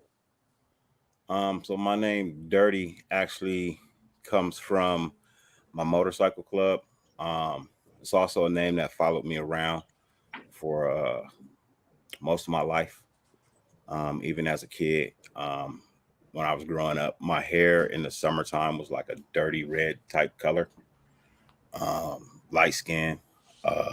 When I get mad, I get red. So like that just Dyrti just kind of stuck with me. When I joined the motorcycle set, they named me Dirty Red, which was a name How that old were you when you joined that real quick? I mean, how old were you when you joined the motorcycle club? I think I just passed my 12th year. Yeah, I Mm. think I just passed my 12th year. So yeah, and then when I got the YouTube, I didn't want to be Dirty Red. I mean, I was Dirty Red for a while. I was Dirty Red TDRIE for a while. A lot of people didn't know what it meant. And then as I started getting into YouTube content creation, it just transferred into Dirty Raider because it just sounded good. the reason why it's spelt that way is because there's a ton of dirty reds on the motorcycle set, but none like Mhm. that. You know what I mean? None with the with the spelling like that. So I wanted to separate myself. I always wanted to be different. I've been different my whole life. I wore bright ass colors and shit before it was acceptable and everybody thought it was gay. So, you know, like that's why I don't have an issue with the style these days, just more or less with the skinny jeans. It's the only issue I have with skinny jeans and dresses and skirts. Yeah. Yeah, those. Yeah, Speaking of those. that too, and I see your question too, Jason. We'll get to that right after this too, but I got to segue real quick because I know my guy is a fashionista, man, Yeah, and he and does that as a I'm gonna have hobby. to take you guys on my phone with me in a minute because my daughter has a performance for Right her on. color guard, We'll, and we'll they're get you up out of asking. here. We'll get you up out No, of no, here. no, don't trip. They're asking for parents to come and practice spinning the flags. You know what I mean? Because they're doing a little show or whatever, so they want the parents to. Yeah, My daughter asked me to do it, so I'm gonna go to practice and learn how to twirl the flag or whatever it is. You know what I that's mean? awesome, It's either Well, me or Dirty. my let's wife. That's So awesome. yeah, it's either me or let's my wife. let's get to this question real quick then, because I don't want to have you because it may get us all a little teary eyed up in here. You know what I'm saying? As much as I be trying to keep it tough, you know, say you start talking about the family and stuff, the kids. Um, man, what does it mean to you to be a father, bro? Honestly, what does it mean to you for your legacy to continue? What do you want your grandkids, your Um, kids, the people after you pass away? What do you want them to know about you? We get to all the Raider questions, but what what does it mean to be a father to you, knowing that about the stuff with your pops, Ooh, his pops, and breaking that cycle, bro? what it means to be a father to me, bro, it means everything in the world. Because it's the one thing I consistently prayed for my whole life. I never wanted anything else really. You know what I mean? I just wanted good kids, happy family, you know what I mean? Wanted to be able to be in somebody's life um the way I would have wanted my father to be in mine. You know what I mean? So for me, like being a father, bro, that means everything to me, bro. I could walk away from YouTube tomorrow and wouldn't give two shits, bro. I would care less. You know what I mean? But walk away from my kids for 2 days, bro, and Mm, I'm a mess. You know what I mean? Like mm, so uh I just yeah, to be man, a father, bro, there's there's nothing greater in this world, bro. I could be a billionaire, but if I was a billionaire with no kids, what would be the purpose? right. You know, so Mm, yeah, mm, mm. uh that's what awesome. What what would I what do want you my want your kids what would I want my yeah your kids to grandkids want my all of kids, them? Yep. grandkids, my great grandkids, bro? I want them Mm, to understand that they grandfather, great grandfather, great grandfather, um, regardless of people saying, you know what I mean, he was a dick, he was an asshole. I would want them to understand he was real, regardless of what anybody felt or feels about him. He was a real motherfucking individual, and he would do any and everything possible in his powers to protect his family. You know what I mean? Regardless of whatever it is. If it means if you take one of mine, bro, I'm taking four of yours. Just understand that. You know what I mean? If anybody ever takes one of my kids, best believe I'll wait years for you to have kids and take that bitch from you. I'm that I want you to feel the pain I felt. You know what I mean? I protect my family at all costs, bro. Regardless if it costs me my freedom or not, bro. You know, I protect my family at all costs. If you think I'm being an ass about it, you know what I mean, or telling me that's not right, well, unfortunately, that's just who I am. family first. Yeah, it's family Well first. said. I You're a want you good to dude, Holler. Dirty. feel the pain. You You're are gonna a feel the really good pain that dude. I felt. That's just being 100%. You know what I mean? And ain't no way for you to feel the pain like I'm feeling unless the same thing is done to you. So Holly I'll has a question for you I'll too. wait for you. I'll wait for your kid to turn 6, the same age as mine. When you took him from me, I'll wait, however long that shall be. But I will take yours from you. I feel that.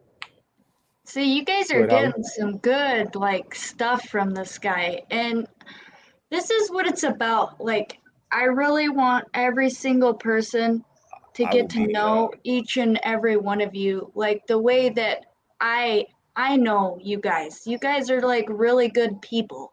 You guys I will got be right hearts. back in 2 minutes. I gotta go put on a t-shirt and whatnot, and get ready to go. But I will continue Do your to little exchange flag pictures. Give dancing. me give me We two got you. minutes. I'll be We got back you. on the phone. Yeah, yeah. All right. All right. Hey He's guys, gonna this be is your doing his. chance. Get your questions in because this would be a good time to already have some pre-worked up questions for Dirty to be able to ask. So this is your chance. This is your chance to talk to the man that he will answer your questions on his live anytime. But this is your opportunity to get him where we can be able to just have his attention completely directed to whatever your question is. So if you ever had a question for Dirty about how he got started, his background, where he came from, we already learned about what type of father he is, what type of friend he is, what type of Raider fan, his favorite Raider players. We learned a lot about it today so far, but this is your opportunity. That I know some of you guys had that one question that you always wanted to ask for Dirty, or that you want to get his view on, that it don't even have to be Raider related. You know, you guys learned a lot about him, or some things that maybe we talked about during this interview or this conversation today that you guys want us to expound on. Let me go down and see what we got in the comments so far, though. Oh, hey, good job, Rafa. He said he's almost to That's 450. That's awesome. good, man. That's good. Keep it That's going. Keep it good. going. Yep, And yep, yep. still, Hey, there you go. No congratulations to question. him. He's the newest member. If you guys can go ahead and congratulate him, he is NWA. He's always been NWA. Yeah. Yep. Hey, And Holly, you got to get OG Dirt. You got to get OG Daniel on. He was sending out the bat signal. We saw you, OG. We're gonna get you, yeah, man. We're gonna get you we too. will. So we just want you get to see what the vibe is now, OG. So like when we get yours, hey man, get your finest of beverage ready. You know, Holly's working on some things right now where we want to give you some gifts and stuff like that too. So as we start to progress, and it seems like you guys like this. If you like it, there's only one thing that we asked for that I never asked for, that Holly usually never asked for. But if you like it, it's there. You guys know what it is. It's that little either that It's button or free. that button. It's It's a free. Just free. show us how you feel about it. Just show us how you feel about it. That's all we ask. You know what I'm I don't saying? want So nothing from you guys except for that like button. yeah, hey, I take either one. They need to have a like it was all right. It was they have because that's the one that when I see some content sometimes I want to give them like it was all right, but they need to mix it up a little bit. But OG wants to he definitely wants to come on. We got you planned out. And then questions, we break down certain questions and then they just lead into other stuff like we found out today. So I'm sure OG is gonna have some good stuff to talk about. I think that we also talk about, to mods. I want to talk to Terrence. I want to talk to a lot of people and figure out what this YouTube thing was and how it got to start and how people Oh yeah. have turned into something else. I So mobile. Now we have mobile dirty. My bad, Holly. What are you about to say?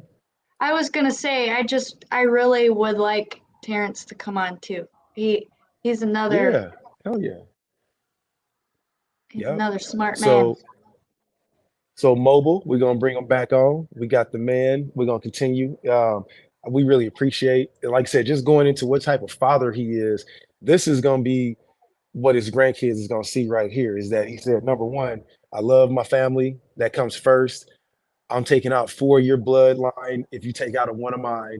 And now he done threw on the team T-shirt, showing how good of a dad he is. He's not just talking about it; he's actually doing it. And that's the stuff that the reason why we love and respect Dirty in the nation. And so we about to see him heading to practice. Here he is. We back at it. What up? Yep. What up? Yeah. My apologies for the brief interruption. You all good. You all good. You all good. We got questions for you from the chat. Al's Ghost want to know first and foremost. Well, we had another one too. I lost it in the chat. I don't know how, but we'll get to yours as well too, Jason. But what are the It's still keys, there. in your opinion, Dirty, to a successful marriage? Uh, Communication, Mm, honesty, um, understanding, and patience.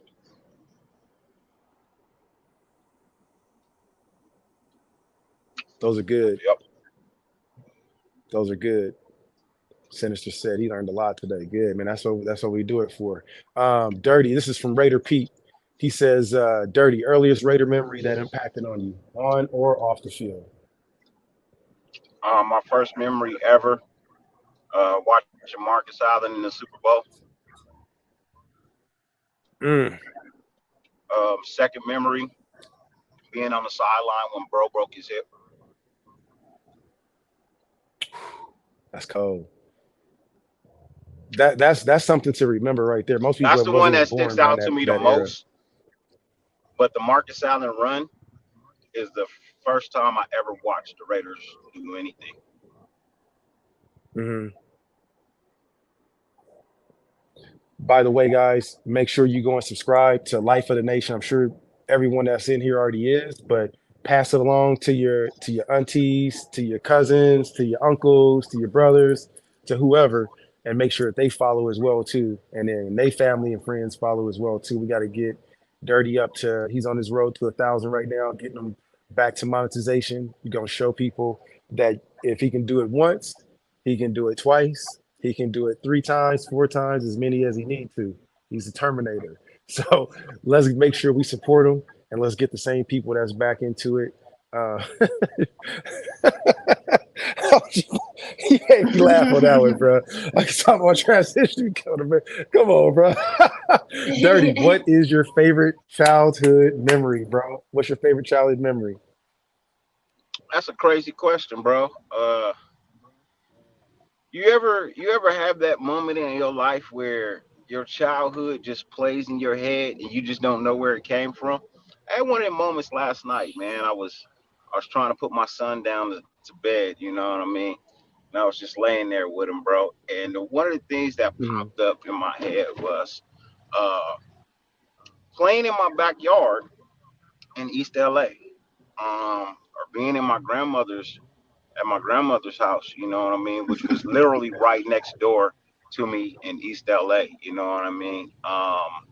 Okay. But one of the things I remember the most is learning to ride a bike, and yeah, like learning to ride a bike was like one of my most fondest memories as like a child.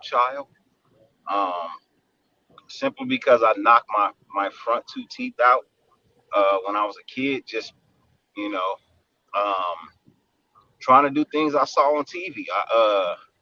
I built this ramp. Mind you, I was on a tricycle when I built the ramp, right? The thing Mm-hmm. was, I put down two boards instead of three. Yeah, I mean, I completely forgot about the front wheel when I was making the ramp because I'm thinking in my head, I'm watching, you know what I mean, the Dukes of Hazards, Evil Knievel, whatnot. You only see the two.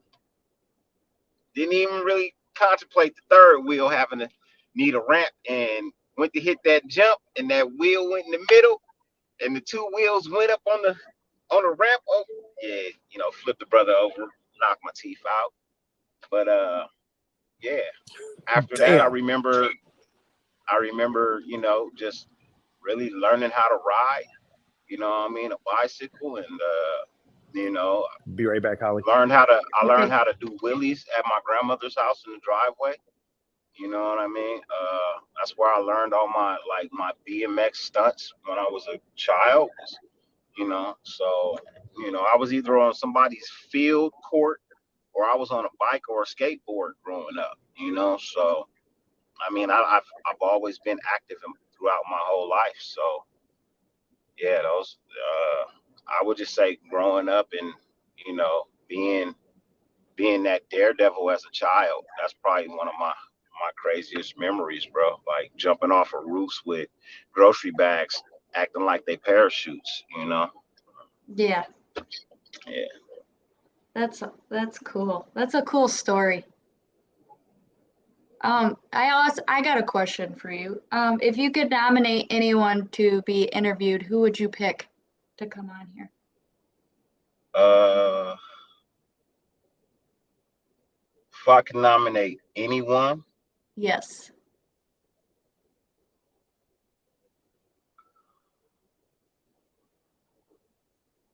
could I give you a question to ask them to?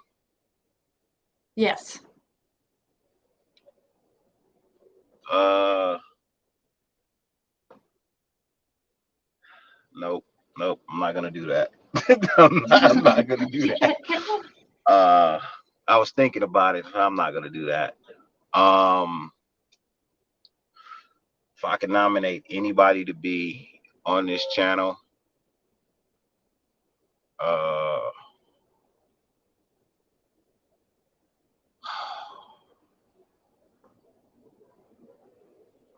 I would have to say,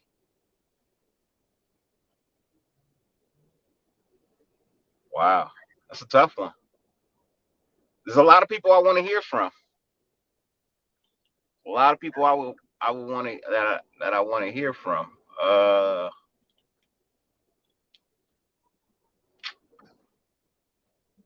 Shit. Uh, Ben, Lunatic. Uh, shit. I'd even want if you could. I'd be like, ask Docs why he's such an asshole. Bring him on the show and ask him why he's such an asshole. Like, Yeah. why are you such a dick? Like, no, Because he looks like one, probably. critique, Raider critique. Um, I think Raider critique would be a great That's a good great one. guest too. Reason being, like people don't understand critique been on Raider YouTube for a very long time, bro. Um, longer than most, you know.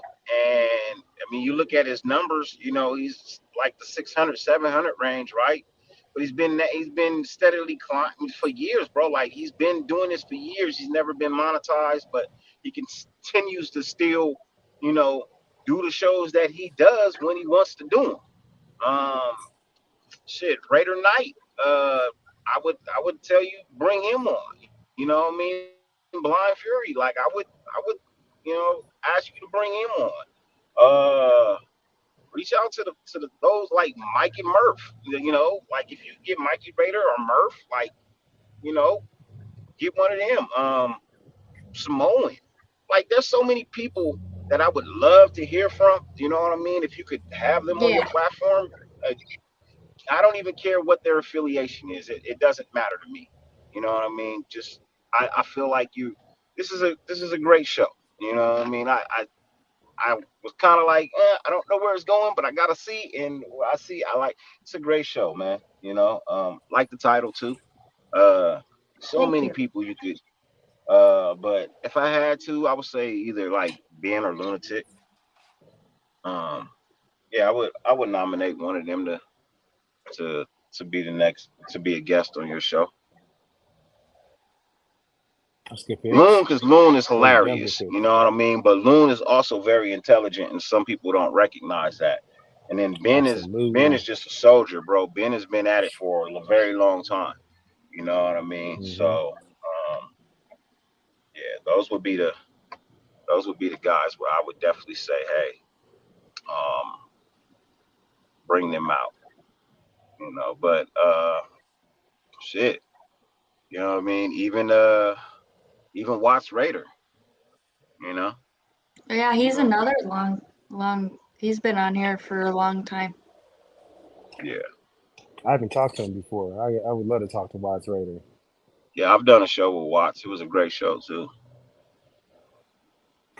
All time favorite show that you've done on live. Do you have one? Do you have like you were just like, damn, this was the one. You know what I'm saying? My Like 25-hour I'm special. so. Let's talk about that. I knew you were gonna bring that up. I had a feeling. Let's talk about. So you're the first person on YouTube.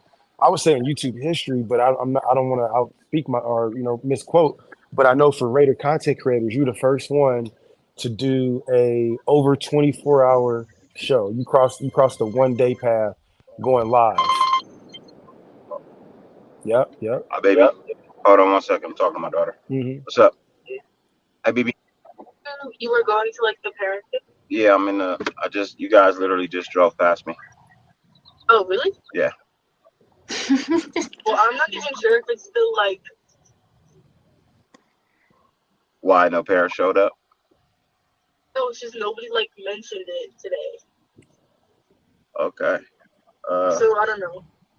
You could go in there and ask or check, but I'm not sure. Go in where? The bedroom. You don't have to. It's okay. You sure? Cause I'm here. Yeah. I'll do it for you. No, it's okay. I don't think there is anything. Okay. Can you tell mom to stop at the gas station right there at Mobile? Cause I'm out. Please. Okay. They says to actually you talk to her since. Yeah. I bet. Can you do me a favor? Can you stop at that gas station, that Mobile right there? The truck is out. Which Mobile? The one right there on right there when you get ready to turn to go to the house. At the bottom of the hill. Thank you. Can we do like the one across the street? What, the Shell? I don't know, the one that's cheaper, like the Chevron. Whatever. I think the Mobile was cheaper, but okay. All right. We heard Hello? Papa Dirty for the first time. Yep, we got you. We heard Family Man Dirty. We get to hear. Yep, get him back in a minute. We got to hear Family Man Dirty. That's Terrence awesome. is cracking me up in the chat. Right? Let's see what they say. Tell them don't bring a script for it. Yeah. That's for sure. Yeah, we definitely can't be doing that. Can't have that. There you go, Dirty. We got you back. Y'all hear that? Yeah. My bad. What? My bad.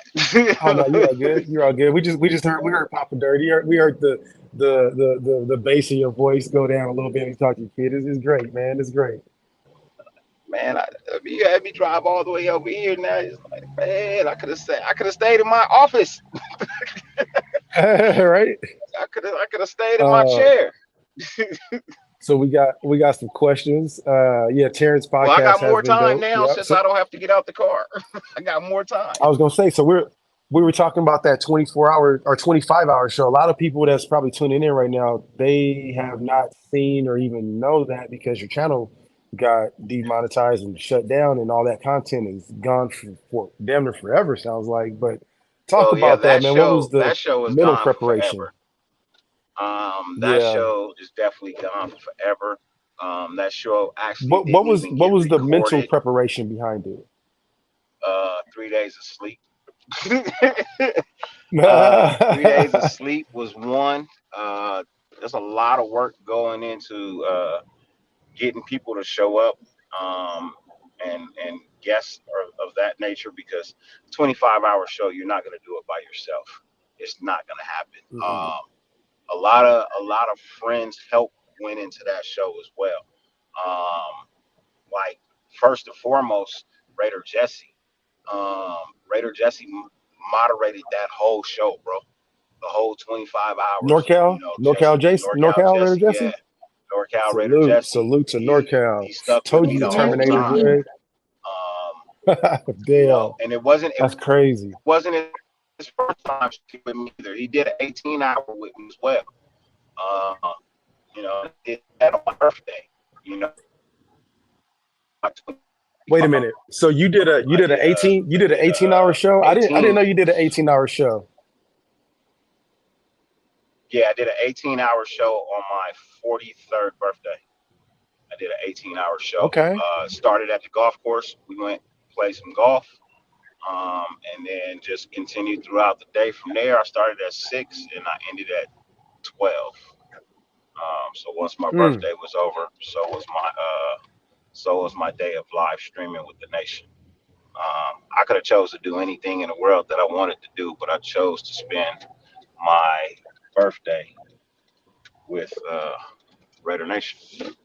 You know, man, salute to you, man. Salute to you. I didn't know about that one on your birthday.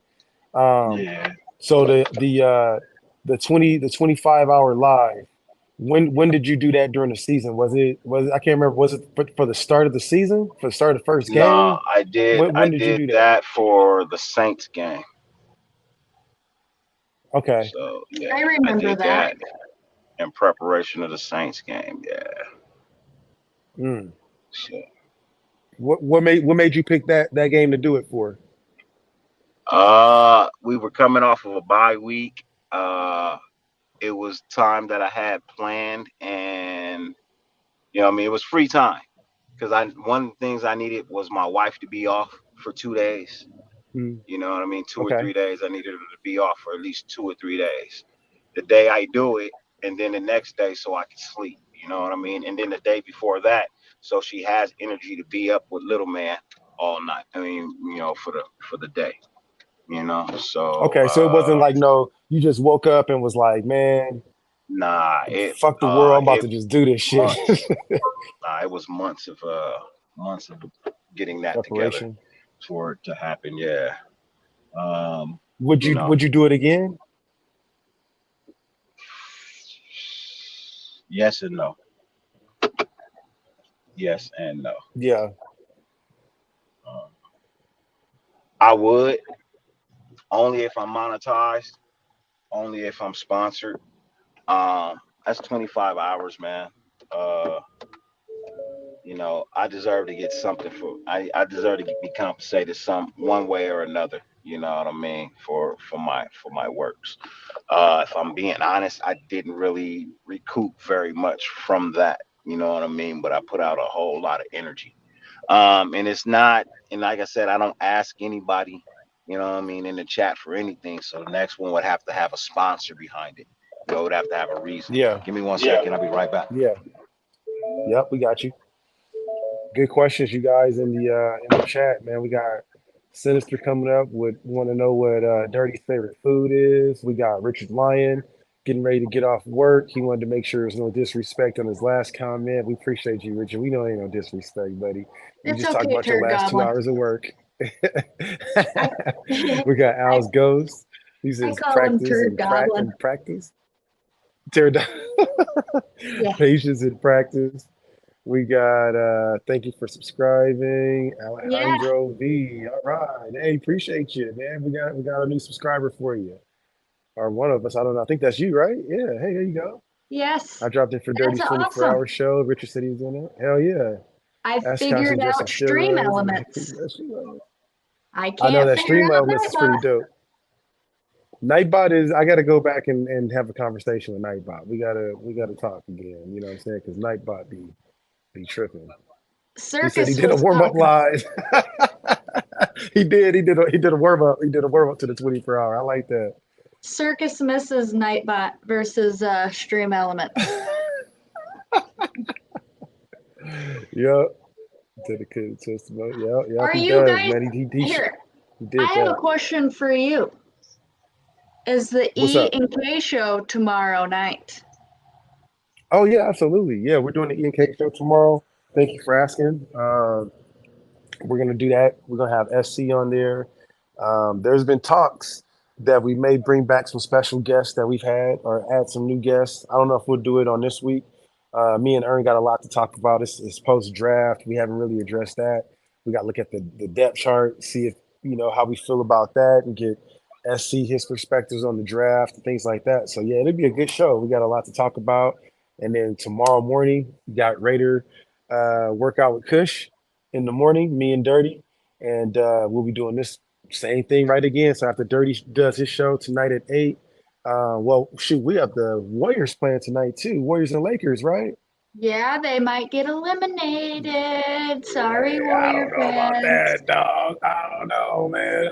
I think it's about to be. I think it's about to go to 6 games. I don't think it's gonna go to 7. They're gonna make it too obvious, but it's gonna go to 6, 7 games. I think it's gonna be good. We'll But yeah, that's see. gonna be coming on here. Yeah, what's anybody? What time the game start? Does it start at 6 or Uh, 7? West it Coast? starts at Anybody know in the chat? 10 Eastern, so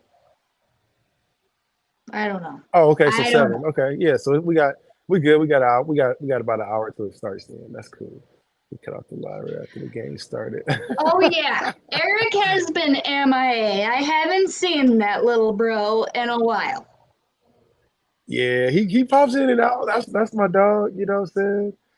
And his back gonna have a long time. Yeah, yep, yeah, for sure. We have an EK tomorrow. Now we gonna bring back SC though. We're gonna get Brian Smashed in him. here. Make sure he's on the show. You know what I'm saying? Seabass in here? Where you at? Let me see. Yes, What's up, he is. Seabass? What's going on, man? What's going on? Sinister said, I wouldn't mind jumping on the show. It's been a few months. Hey, Sinister, just let us know, man. We'll book you. This goes for fans, everybody. I think that we'll have more content to talk about if we have people that's in the limelight a lot. But hey, we'll talk to anybody. I think talking to Mods is probably gonna be you guys know more shit about us than anybody because you guys are always in the chat. So I think that'll be dope to talk about. You know what I'm saying? Welcome back, Dirty. Welcome Hello. back. What up? What was y'all Starts at talking about? 7. Hey, thank you guys for the. We just trying to figure out what time. Next question that we had up for you though came from who was that asked about his favorite food? Holly. Let's see. Somebody asked about what's your favorite. Oh, here we go. From Sinister Rain 89. What's your favorite food, Dirty? Fettuccine Alfredo with chicken and shrimp, garlic bread. Damn, that sounds fire right now. Now I gotta get Yes. me some of that. That sounds with kind a, of with a fire nice right salad on the there. side if possible. You know what I mean? If I can get a nice salad on the side if possible. Mm-hmm. Mm-hmm. I like that. I like that, man. Richard Lyon was giving you some love too. He said he appreciates your dedication. And man, that 25 hour, I don't know if anybody will ever do it again. So we'll make sure that that I legend doubt it. is lived on. I doubt anybody will ever. I know I'm not. I I have doubt no it. aspirations of ever doing it. So you can have that one. I got my 10,000 push-ups, and I'm staying in my lane. I You know what I'm doubt saying? it. Let's see what else we got here. Yeah, we got people talking about the game. We got 7 p.m. start time for the game. So yeah, this will get you guys going right into tip off for the game. So like I said, hey Dirty, I don't know if you saw this, you were in and out, but I just want to make sure we convey over to you, man, how much people really appreciated you being on the show, talking so candidly. You opened up a lot of people perspectives in their minds into how they see you and your views, bro. So I just wanted to make sure you understood that while we were still alive and still talking, man. That I see it in the chat, man. A lot of people are really appreciating this, bro. So thank you for being so candid, being so open about things. Um, so the next question, I guess, is we covered as many things that we possibly could cover. What do you want to talk about yourself? This is a selfish moment. I would ask of just of my favorite people. What do you want people to know about you, brother? We don't know about you yet. um, Something you should know about me that you probably don't know already. Anything. Uh, What do you want us to know? Anything that you want to talk about that you're like, oh, you know what? Y'all don't know about my goldfish collection that I have in my house, man. You would never know because I never talk about it. I know one of them is golfing. It involves golfing that you're an avid golfer, but we all know that. But Put what's his some other link up gems that we can be able to have? Right? for his golf uh, channel, please. um, well, people already know I'm selfish with money. People know that. I don't have to tell people that. Just you could Yeah. just look at my interest percent rate. You know what I mean? If you borrow money from me, you can find out I'm selfish with money.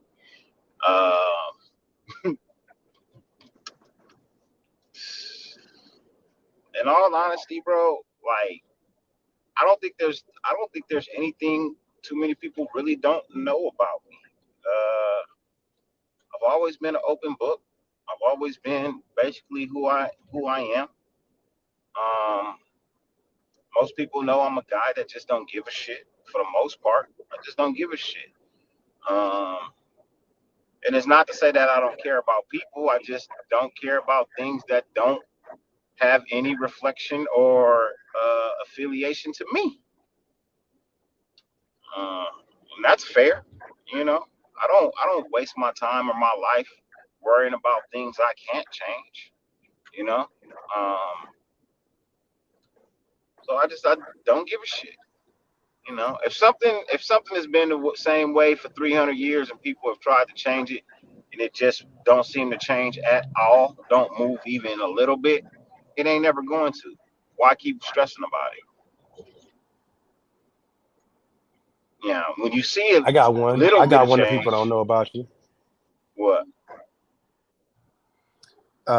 We gonna just skip over the fact that was it your stepfather or your father created the internet, bro? Am I speaking out of context here, or are Oh, my we just gonna stepfather. skip that we just gonna skip Yeah, that conversation, huh? yeah, I my mean, my do I gotta throw out the trivia, the dirty trivia? no, because I've talked about that. You know what I mean? Like I think a lot of people know that. Like I've talked about that. Um, I've made it known how I feel about Apple. Yeah. That's usually, what I mean, how the Apple conversation usually, Hmm. ends for people when they be like, "You don't Transpires. do Apple?"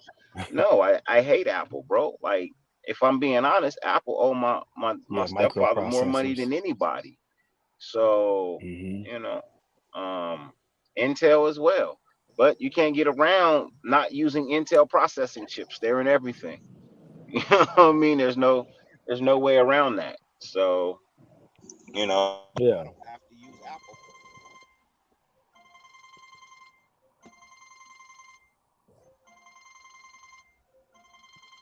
He said, I'm just gonna let that one go. I'll answer that now. I I hate when people call, got some man. I'll calls be like right that I gotta back. make too. Yep.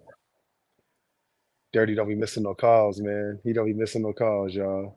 Yeah, we gonna get ready to get up out of here pretty soon anyway. It's getting ready to be tip off time. But how many Laker fans as opposed to Warrior fans do we have in the chat? That's what I want to know. I want to start keeping track of that because come tomorrow, it's gonna be a lot of possible upset Warrior fans. We don't know what's gonna happen. What's going on? Nothing, man. I hate when people call and I lose sound. I can't hear.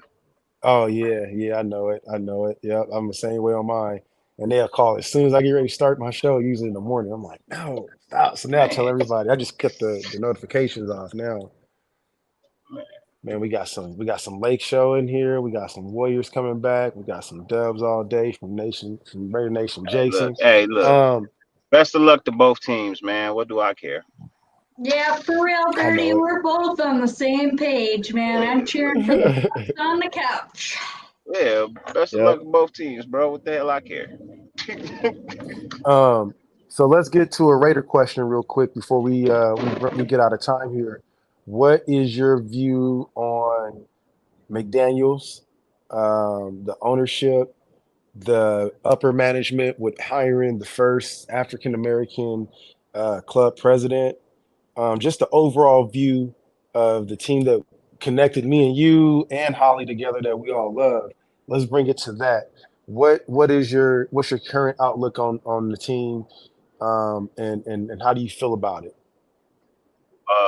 Well, with McDaniel's, I reserve judgment. I'm in the stage of, I said I give him till week 7 to see what happens. And I'm sticking to that. I'm gonna give him till week 7. Appreciate that, right? He's been given pieces. You know what I mean? Now he's got to put the puzzle together. And he's running out of time on putting the puzzle together. I don't think Mark Davis is going to allow him, the amount of time that he thinks he may have to put this puzzle together. So, you know, the puzzle has been taken out the box. You know what I mean? The border has been put up. Now you got to put everything else together, man.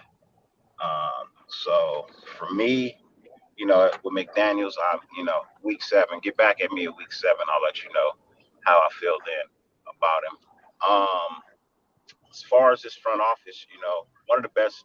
And if you look at it, we just came out of one of the best drafts we've had in like, man, I want to say at least 10 years. Right, We right. got some players that were actually, players on other people's boards, not players where we were like, I don't know, and we get like nine of those, I don't know, and then we get that one good player that we don't even know is good, until later later on down the line. Like nobody thought Max Crosby was gonna be Max Crosby, man. Let's just be honest, man. For where he was Right. drafted, how he came in. Nobody was expecting that.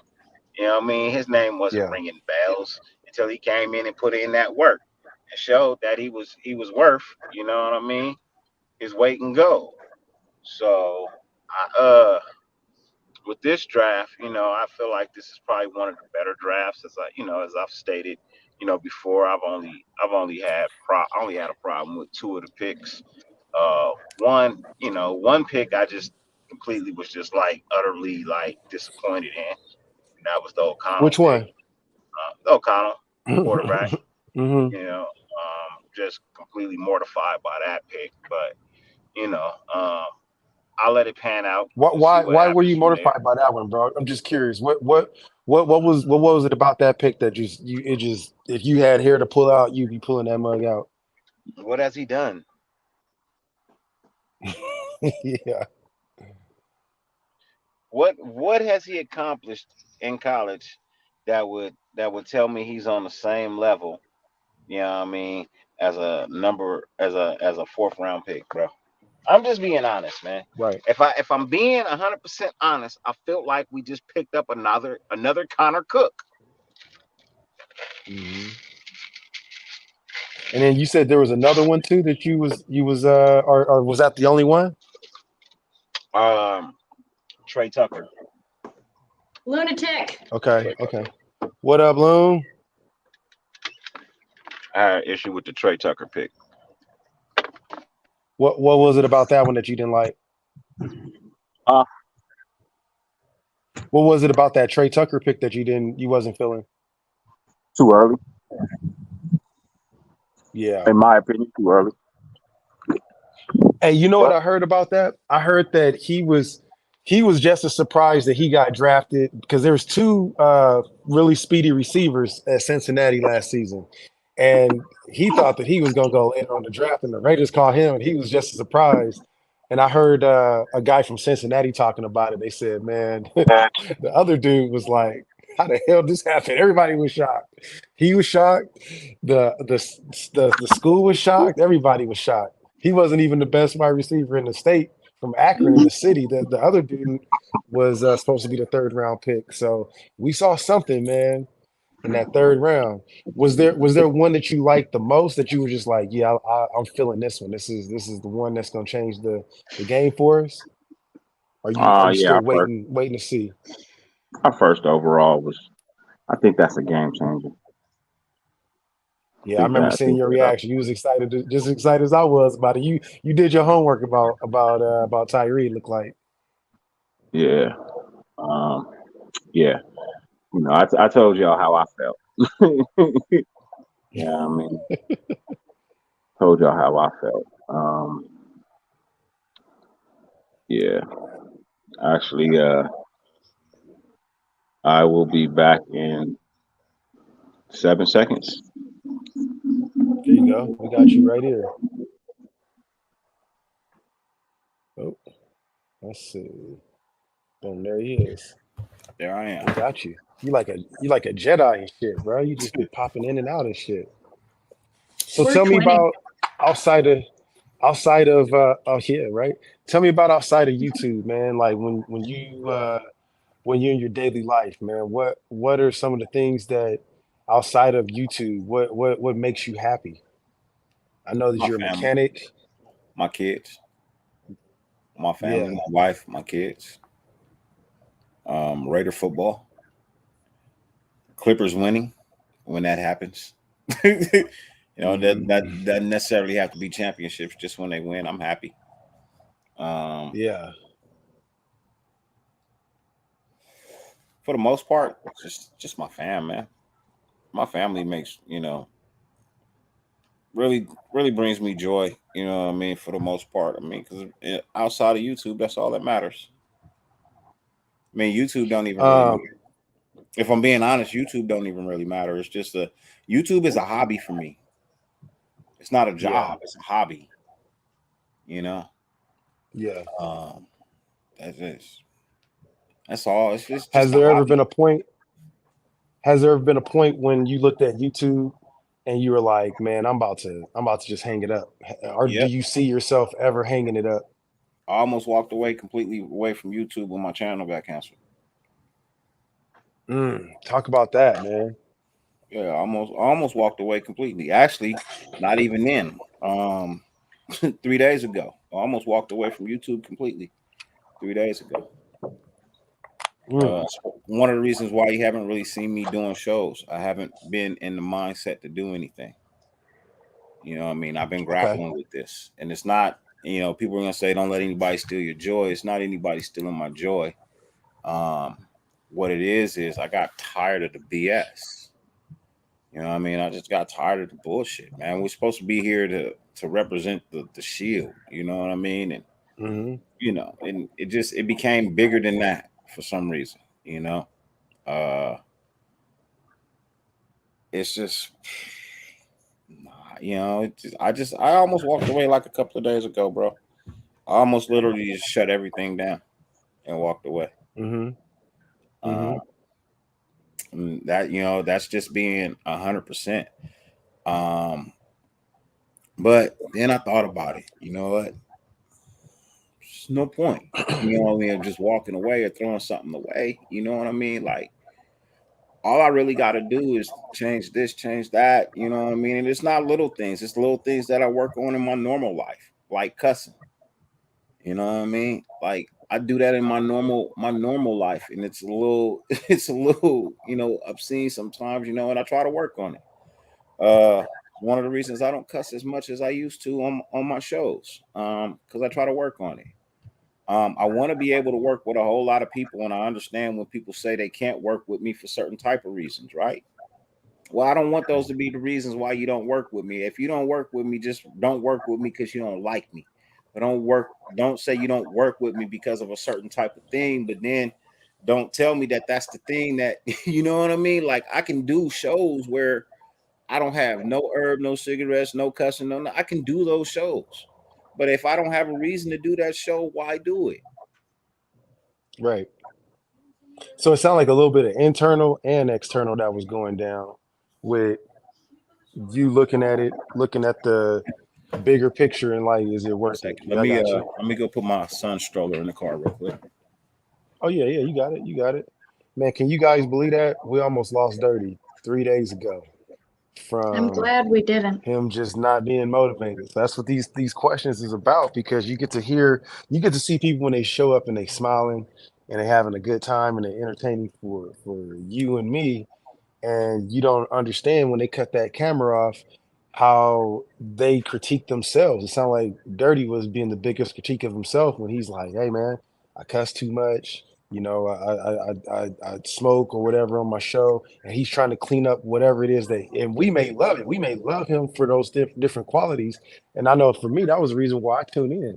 I want to see that type of stuff. I want to see people being comfortable with it. But for him, he's like, it seems like what he was saying was he's feeling like people won't come on his show because of that. That became a crutch, for what people were coming up with excuses for either not responding back to his request or just telling him that they won't do it. So I can feel that. I'm glad we're talking about that because that's going to be something that we got to keep in the front of our mind when we're dealing with Dirty as well, and know that, hey, he's trying his best to give us a perfect show. And he knows what a good show in his mind is and what he can be able to be capable of doing. So, man, I'm glad that he opened up and talked to us about that. Because, man, if we didn't have these conversations, we are just talking about you, Dirty. If we didn't have these conversations about that, we wouldn't have never known that just 3 days ago you was talking about just not even being here to have this conversation. You know what I mean? Yeah. Um. So it's good that you candid about that. Yeah. Like I'm. It's sometimes it gets to be too much. It's not what you set out Yeah. for. You know what I mean? Yeah. Or what you set out for is taking a little bit longer than you expect, or you put something together and then you pick people and then it don't work out and you're like, well, damn, am I a bad sense of judgment on character, or you know what I mean? And then I gotta Mhm. remember, for every 500 times you try, you're gonna fail probably 499 of them. That doesn't Mhm. mean you stop trying, right? So I'm not gonna Exactly. stop trying. You know what I mean? I'm not gonna stop Hey trying. man, hey bro. Again, bro. I gotta pause you in between this, and I'm sorry, man, but I really appreciate you being candid about that because some people don't really talk about that type of shit. You know what I'm saying? And that's going to inspire somebody. It can inspire somebody that's going through that right now. Because I know that there's days where I do a workout show in the morning. You know what I mean? And I can't fake it if I'm not in a good mood. I'm not the type of person to put myself and fake it and not be myself. So when you see me and be genuine about it, like when I cut the camera off, I'm the same person. But I feel you where sometimes just other people's shit will just drag you down. Like that energy. People don't realize the energy that you project out to YouTube, you also can be able to take it in. And so that's why when we talked about it, I didn't mean to be disrespectful to one of the commenters, but for Raider, I mean that energy, we feel it. We feel it. And so you see what Dirty's talking about with saying that, hey man, the day-to-day routine of it, his biggest motivation and his inspiration in life is not even this. It's getting off of this platform and seeing his family. And we just saw about an hour of this man doing that where we had to take time out of his joy I'll to I'll just to be talk honest. to us. I'll be honest. My channel getting canceled did Yeah, affected me with my family for a minute, bro. Still kind of does. a lot of reasons. Yeah, a lot of Um, reasons, I'm sure. you gotta remember, I'm retired, right? So that little bit of dough Mhm. that I was getting from YouTube, bro, that's what funded Yeah, things that I wanted to do. You know what I mean? That's what right. that's what funded me, smoking herb, or that's what funded me playing golf, you know what I mean, as much as I wanted to, or whatever. You know what I mean? My Mhm. outings with my club, like that's where that money came from. So when my channel gets canceled, bro, now I gotta take money from actual like my household. I can't do that. You know what I mean? I can't do that, bro. I went 5 days without any herb at all, bro, because I didn't want to take money out of my own household. But finally I Right. had to break down because you know what I mean? Like I know how I am when I'm not high. I don't need to be high every day, but I do need a sense of release. And that's my release, bro. Like I've tried everything else in the world. It don't work for me. I found something Mhm. that works for me, you know? Um, Yep. Therapeutic. but yeah, it hurts my household because then I'm not me. And people recognize it. Yeah. And my kids don't want to talk to me. And then my son is kind of like my baby boy is kind of standoffish because if you're feeling a certain way, babies pick up on that. So if my son is feeling Your like I'm not, energy, everything. what I mean, he's not gonna be happy, playing with me or whatnot. You know what I mean? He's gonna want his mom because then he's gonna feel safe and secure. And it's like, bro, look, all I want to do is Yeah. get back to monetization. You know what I mean? All I want to do is get back to monetization, collecting those itty bitty, and it's not like it was a whole lot. You know what I mean? 100 here, maybe 300, maybe five, who knows? I wasn't getting thousands. I was getting a couple hundred. You know what I mean? That Right. was literally based off ads and stuff that were being ran, you know what I mean? And maybe a couple of, $3, $4 memberships because my memberships wasn't they not no $25 memberships like other channels, $50, you know what I mean, to be a member and you don't get nothing in return. I'm gonna keep it low and give you in return what I guarantee to give you in return, which is my time, Right. my energy, you know what I mean? Like, some recognition for being a loyal subscriber and a part of the show. Like, that's all I ever really promised anybody. But Right. at the same time, I never pumped that shit on my show every single day either. Like other content creators, they want it every 10 minutes. They're showing you some merch, or they're telling you to like and subscribe and become a member, join my Patreon, do all of this, bro. Like they're asking you for paper. I'm not asking you for anything but to like the video, watch it, get the numbers up, and let YouTube pay me from there. Right. That's all I've ever asked, bro. And to go from 1,600 to get to 265 and then drop down to 257 and then it's not moving. It's like, well, damn. So Did you really like me or not? when so when people talk about, or when not when people, I'm sorry, when you talk about monetization and the difference between a monetized channel and a monetized channel that solicits super chats is what we're getting at, which I know a lot of people understand, but just for the people that don't understand that, what he's saying is that he never solicits for a super chat. You can hit a little button if you have over 1,000 subscribers, and you can say, hey, I want to give Dyrti or Kush or Holly $5, $20, $100, and there's people that solicit for that.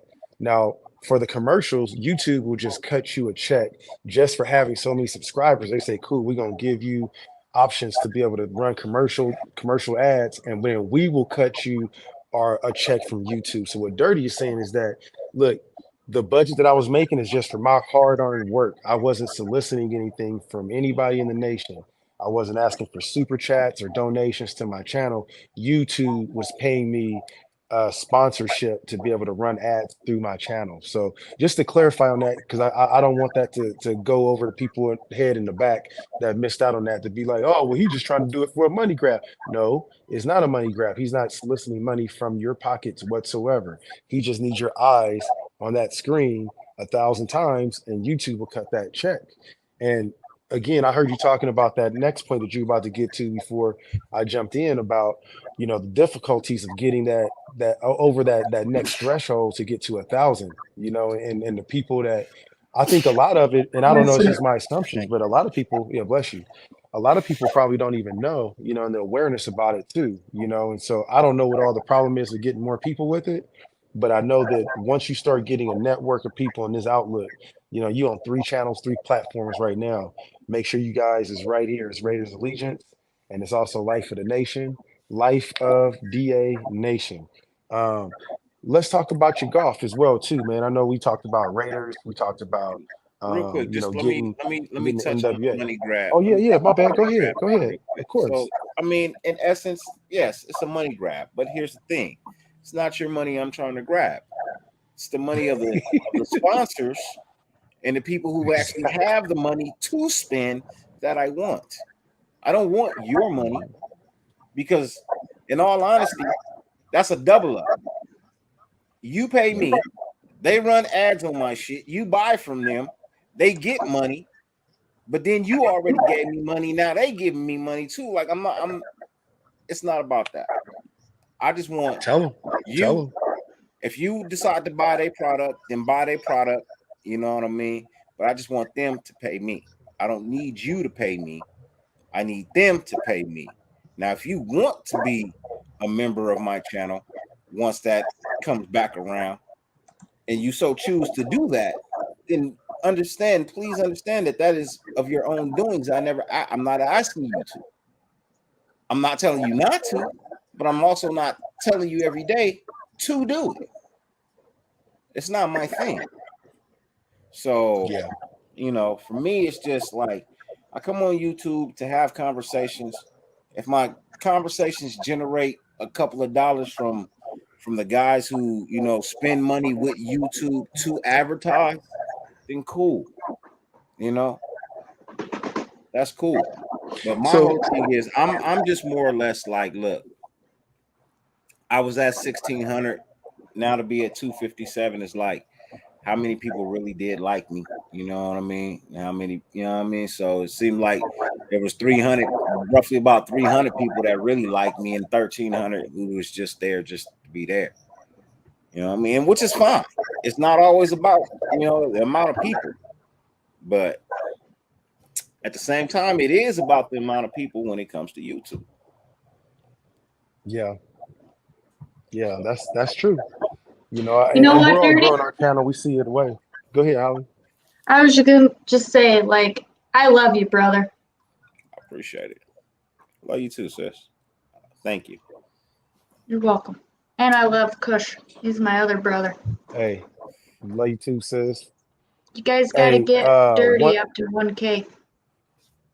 one person that I consider you to be is a multifaceted individual.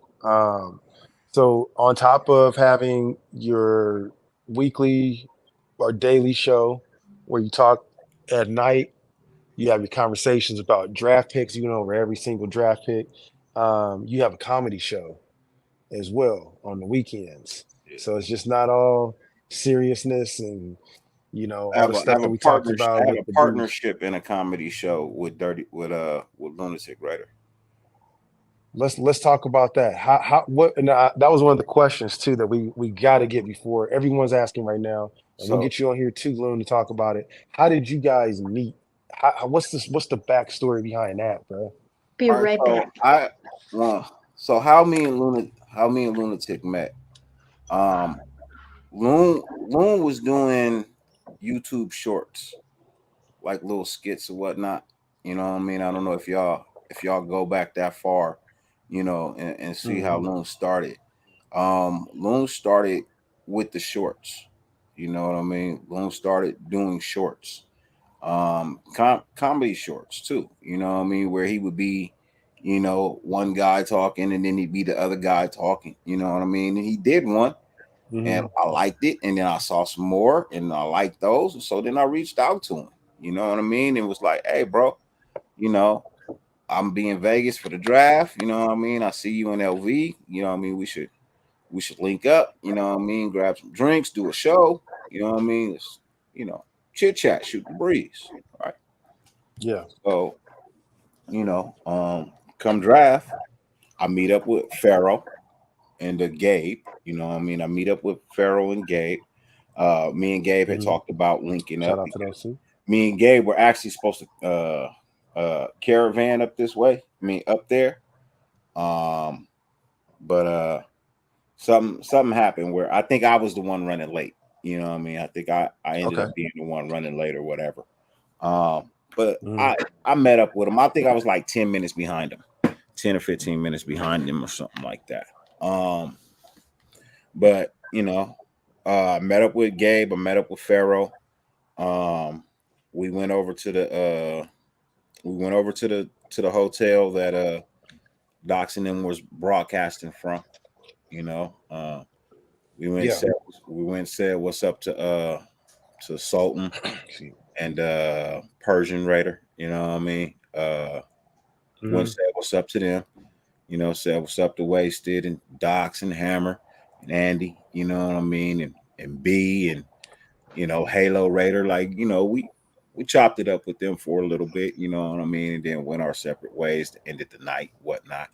Um, Yeah. Later, the next day, which I'm Thank you, I'm a Twin. little mad at myself. I probably should have spent more time on the strip than trying to support content creators. You know what I mean? Trying to show Yeah. other people love and shit like that. I probably should have focused a little bit more on, what I mean, what it is I really Yeah. probably should have been doing. But Yeah. I can only blame myself for that. You know what I mean? Like I can blame myself for that. Um, but you know, that's so on draft day, what I mean, Loon was at the hotel with Docs and them, we met up over there.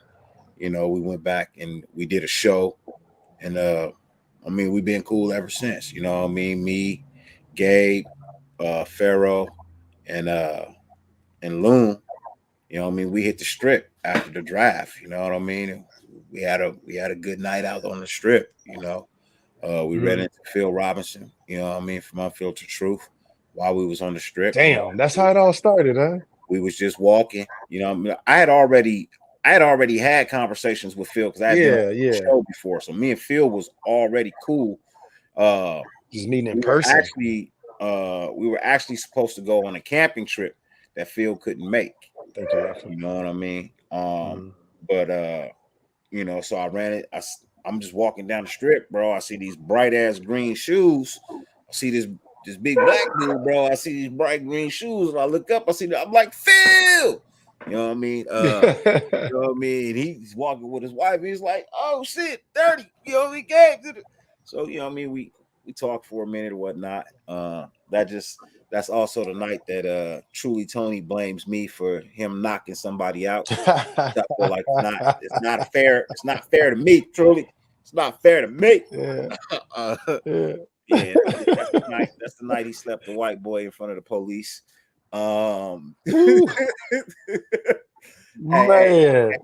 you know, a boy had to be in the wrong if if he got slept in front of the police. hey, look, I'm gonna tell y'all right now. Don't fuck with Truly Tony. Truly Tony will choke your ass out. He's a people professional don't know fighter. that Truly is actually an MMA fighter.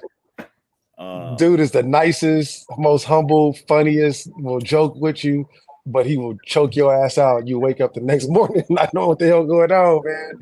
Don't fuck with Truly. Yeah.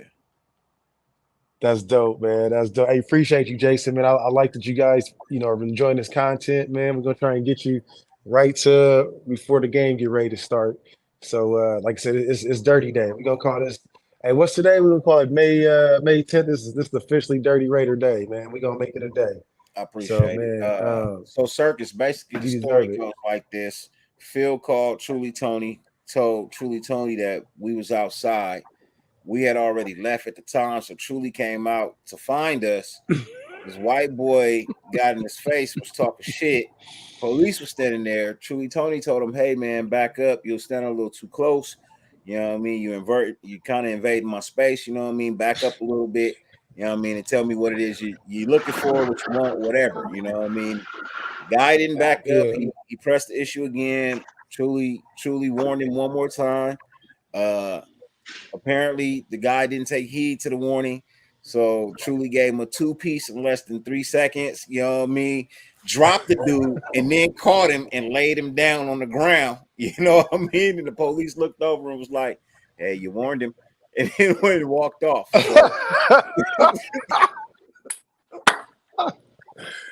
God, see, this is why we get good Raider tales, bro. Had Phil not called him and told him that I was outside, then he probably wouldn't have came outside. Yeah. Oh, I had to Rick James a motherfucker. Yeah, so basically, you know what I mean? That's technically what happened, you know what I mean? He said he did it in front of the cops. God damn. You know what I mean? He was warned twice. The third time there was no warning for the third one. He caught a left and a right real quick, and then he got caught and laid down on the ground. Yeah. Truly is one of my most favorite people. Besides, there's a lot of people's favorite. I can't say favorites, but I really enjoy you introducing me to Truly. I have 2 guests tonight. Yeah, I might have 3. That's dope. One is still on the fence. I haven't heard from him. Either way, he said he'd call me. I'll do it. Just twist my arm, Dirty. Damn it! I'm just playing. I was trying to take my show old school tonight, something I hadn't done in a while. You know what I mean? And I was with 3 people that, you know what I mean, when I wanted to do is get back to my grassroots people that I, you know what I mean, people that I had been originally He set him down like a tired child. Bro, he laid him by the still water to restore his soul, bro. He said he laid him down like the circle of life. He said, "Yeah, my son." Oh man. Behold the Lion King. No, but one of the things I was trying to do for my show this evening was get back to something I originally started out doing. You know what I mean? There was 3 people that I give a lot of credit to. People who been on me about being a little bit more professional in my shows, not discouraging me from being who I am, but also like telling me, "Hey bro, what I mean, if you do just this, if you just do this, you know what I mean, this and this, you gain a little bit more traction with certain people that you're trying to gain traction with for interviews or whatnot. They've always kept it real with me, you know what I mean? So I literally just reached out to, you know, three of them, you know what I mean, that I that I rock with. Tough. I mean, not to say that I don't rock with anybody else tough. I just had a idea of going back, you know what I mean, a little bit and doing something. So Yeah, um that's cool, man. That's good. so Truly Tony is one of them, So he'll be a guest tonight. Phil Robinson as well, you know what I mean, will be a guest with me tonight. And the other guy I won't mention until I mean. I mean, he It's put dogs. No, I'm he just playing. said he couldn't do it, but he said that It's he dogs, could. nigga. It's dogs. No, hell no, hell no, nah. Look, I thought, bro, I'm just messing with you, man. that's gonna require a lot, bro. That will require a lot, bro. I know it. I know it. I'll never say nothing is unrepairable, but bro, that shit is broken, bro. Like into billions of You pieces. know, Like I you will say this though is that, you know what I mean? A man, magnifying glass you getting on here and just saying, just talking about it the way that you have is progress that we ain't seen from you or from many people from NWA ever. So just even mention the conversation without cussing somebody out shows, number one, time can heal things. It may not mend it, it may not fix it, but it'll be able to separate and to be able to let you think about things. And for you being in that leadership position from where you at, from your experience, man, and to even say what you just said 10 seconds ago is progression from what we was at a couple of months back or a couple of weeks back too. So just always keep that into my thought process when I'm doing these interviews. I'm talking to people because they're gonna watch it at some point. They're gonna come back and be like, okay, that's how he feels. He ain't it's all over that. Like, damn, I could need to call Brody up and see what's going on there. And so that may just trigger something in someone from watching this that'll just make that phone call, make that text, whatever it may be. And it might not. It may do the complete opposite. But I think that Look, from what you said I in can the get over content, you. it I can get over improves. people doing things to me, bro. That's not a problem. Mm-hmm. I can get over That's people. life. I Yeah. have life. You know what I mean? What I can't get over is when a motherfucker is two faced. Mm-hmm. You Because they're want gonna do you it gotta again. put you gotta you They're gonna gotta do put it one. You again. gotta get rid of one of them faces, man. You want us to be cool, bro? You gotta get one of them faces. You gotta give one of them faces up, bro. I don't even give a fuck which one you Yep. give up. I really don't care. Yep.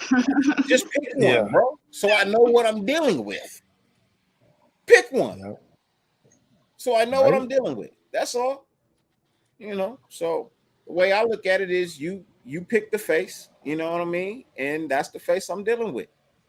You know, you want to be two-faced, I'm gonna pick the face that I want to deal with, and that's the face I feel like is an asshole. You know what I mean? Period. That's gonna be another T-shirt quote. You want to be two-faced? It pick a face so I can deal with one. That's a T-shirt quote right there. That's another one. Hey, Yes. if you guys didn't know, Dirty Moonlights for Hallmark. He be writing these Hallmark cards that you guys be giving to your loved ones every year. He just be sitting right there in that office, just making this shit up, just writing writing them away. That's gonna be a good one right here. It's a fire one. I got him. I got the ass with this one. But that, hey, your quotes, bro, your quotes be on point, man. I'm using that one to turn that to a T-shirt with Hey, Dirty most, Raider most right there on it. well, a lot of my stuff is just because I have ADHD, so my brain just throws shit out there. If it sticks, cool. If You not, freestyling. oh well. What do I I'm care? right there with you. Huh? I'm right there with you. I have really bad ADD. I can't stay on the same subject for very long. So Oh, Mhm. nothing, James. Nothing has happened. I was just literally, I'm being interviewed. Oh yeah, You we was know just what I'm saying? reflecting. Yeah, we As just reflecting.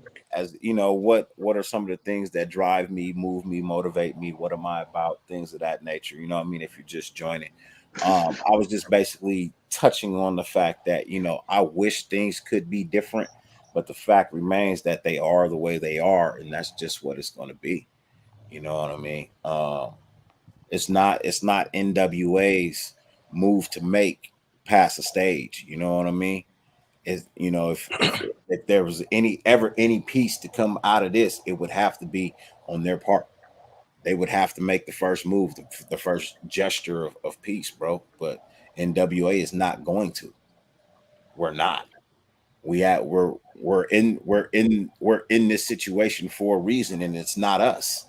So why should we make the gesture of peace when we're not in it because of us? We're in it because of you. So Mhm. you fix your attitude, you fix the way you treat the people in the nation.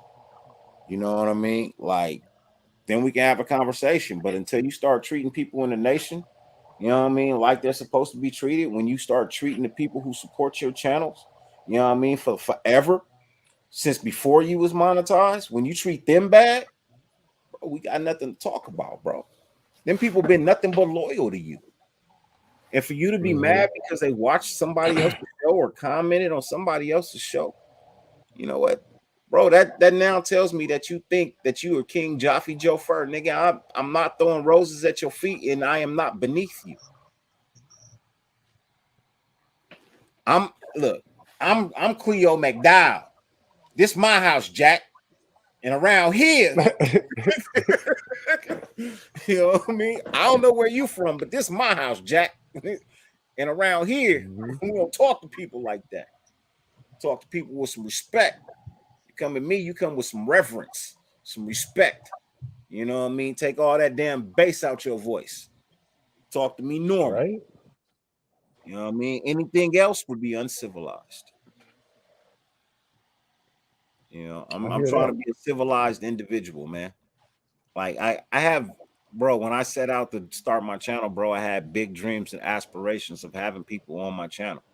You know what I mean? Players, coaches, news reporters, just anybody that could bring some validity to the channel, some facts, talk about Raider Nation, old players, new players, whatever. Somewhere along the line, I got put into a box that I might not be that show that people want to be a part of. Well, I mean, you just crushed that box. So I guess I got to start another box, bro. I'm up out that box now, so let me see if I can get into the box that I've been trying to get into. And that's the only reason, like, I haven't really been on my game, is because I'm literally trying to get into that mode, man. Like, I don't mind doing the shows that I've done, in the past, where it's just me and it's the nation and it's people. But I feel like y'all deserve to hear, what I mean, from some of these people as well.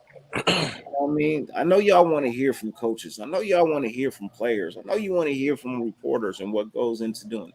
So for me, I kind of got to change up just a little bit, bro. And I've been battling that because, in all honesty, I don't want to. Right? I really don't want to, but you know, at the same time, people do a whole lot of shit they don't want to do. People get up and go to work and don't want to, but they got bills to pay, right? So I kind of got to steer a little bit in that direction, the way I want to go. That's not saying that I can't be me. You know what I mean? It's just, I understand that there's certain things that they can't be attached to, and I just want to see if I can get outside of that realm of things that they can't be attached to. Because I want to talk to these people too. I'm gonna keep it real. I'm not gonna ask the questions that everybody else asks. I'm gonna ask them some real, honest questions, bro. What is it like to be you? How does it feel to be in the NFL? You know what I mean? What drove your grind to even get to this stage? Like, bro, I don't really too much care about the team. I see what's happening on the field. You can't really tell me about everything. I get that. It's a business. But I can ask you questions like, what was it like growing up here, blah, blah, blah. You know what I mean? What do you feel like it takes to reach this pinnacle level? You know what I mean? Because it is a pinnacle level to play in the NFL, regardless of what position you're at and what string you play. Everybody don't make it. So regardless of how you got there, you've reached the pinnacle that most people have dreamed and aspirated for and never got. So those are the kind of Yeah. interviews that I want to have. Like, I want to actually know the player. I actually want to know the coach. I don't care about the ins and outs of the franchise, because in most places you're not going to be able to talk about that anyway. You know what I mean? And I understand that, but I do want to do other types of interviews. You know what I mean? Especially like with my golf channel coming up. You know what I mean? Eventually, I want that to be interviews from the golf course. Not only do I want you to come out and do an interview with me, but if you play golf, I'm gonna buy a round and we gonna do 18 holes and we gonna talk for 18 holes, and whatever I get out of that 18 holes, I'll put together and splice up or whatever, you know what I mean? And I'll send them a copy, let them see it first. They give me the thumbs up to oh it's okay, then I'll release it to you. You know, I say I this to like that Kush all vision. the time, is this this whole family that we are in, there's only one way, and that's up. And blessings are going to be for you, they're going to be for Kush, they're going to be for Lunatic, every single member in the NWA, all their it's up. We're all getting it. We're all getting a piece of that pie that you're talking about. And the success comes from people like you who lead by example.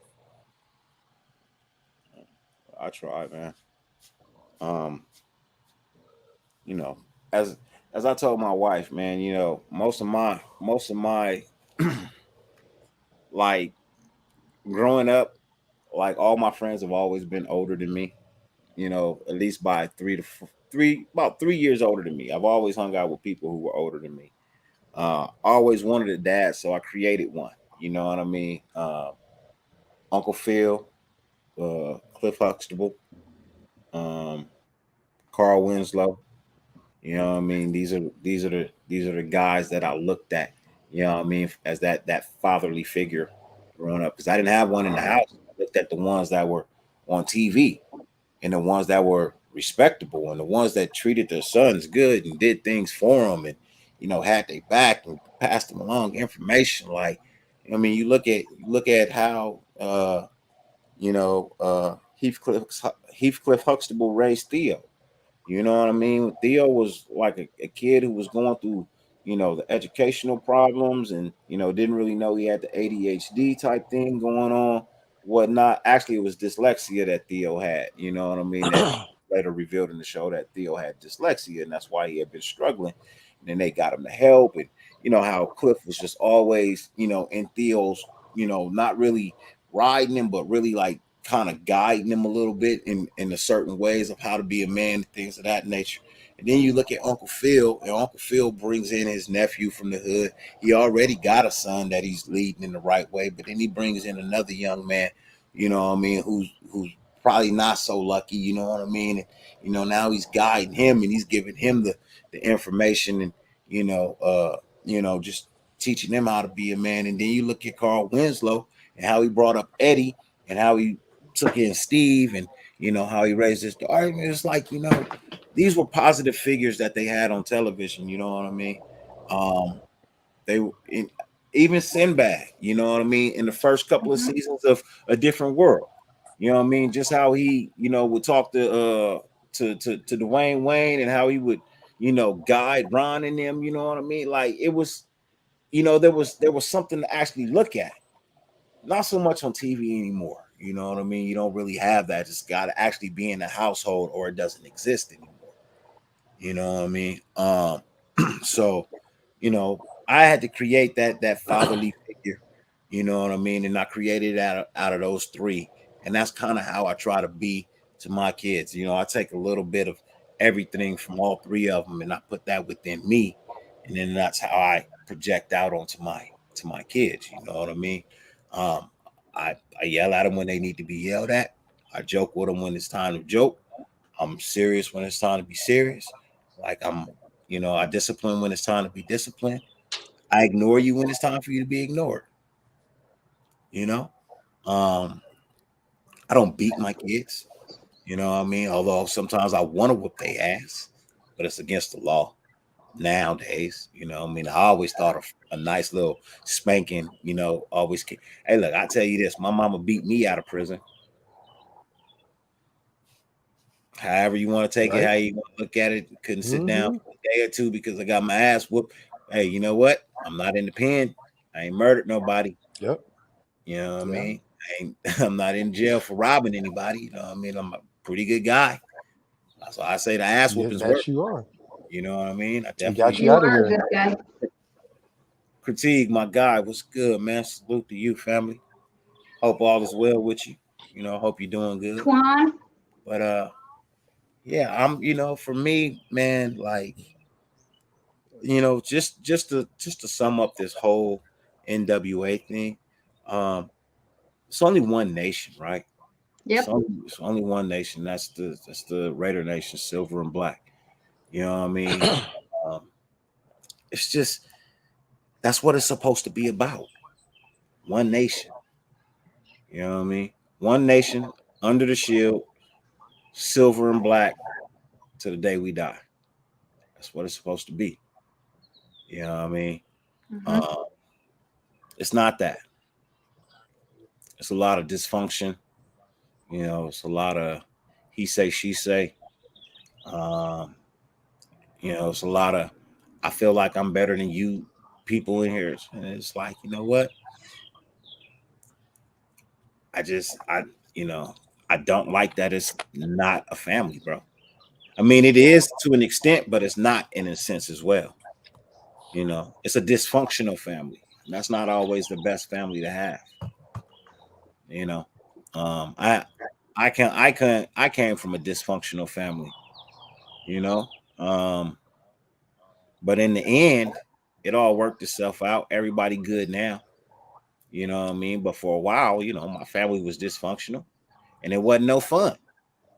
It wasn't enjoyable. Now it's enjoyable. Now we can have family reunions and stuff like that. You know what I mean? And get-togethers. But for a while, it wasn't that. You know what I mean? You see one side, and then you see the other side at a separate event. It's like now you can see both sides at one event and everybody's happy, and you know what I mean? So I feel like, you know, it did start from a misunderstanding. It did. But here's the thing.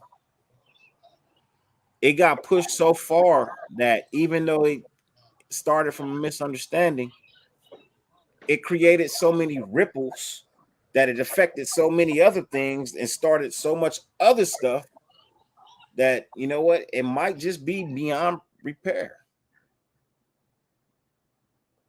You know what I mean? It may just be beyond repair at this point. Who's to say? But Well, over you time we'll never see what know. happens. Over time it'll see what happens. You know what I mean? And I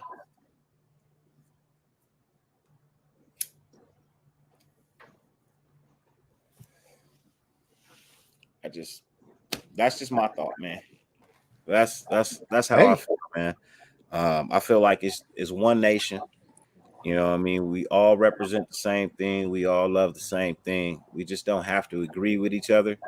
You know what I mean? You don't have to mess with each other either. But at the same time, you don't have to shit on people just because they don't like you or rock with you. You know what I mean? I think that's where you lose the sight, and I think that's where it becomes a problem. You know what I mean? The minute you start thinking you're better than everybody else, you forget that as easy as you go up, you can come down. It's hmm not an issue. You know what I mean? There's been things done on other channels that actually violate YouTube, code of ethics. And if they were to be reported, it would be probably an immediate ban of the channel. But again, like I said, I know the code of ethics and I know what show I can go and report, but I'm not gonna do that. I'm not gonna do that, man. I'm not gonna wish the same evil that happened on me, you know what I mean, to someone else. I'm just not gonna I do hear that. that. But So what look, I will do we is, got to get out of here. We're gonna get to this game here pretty soon.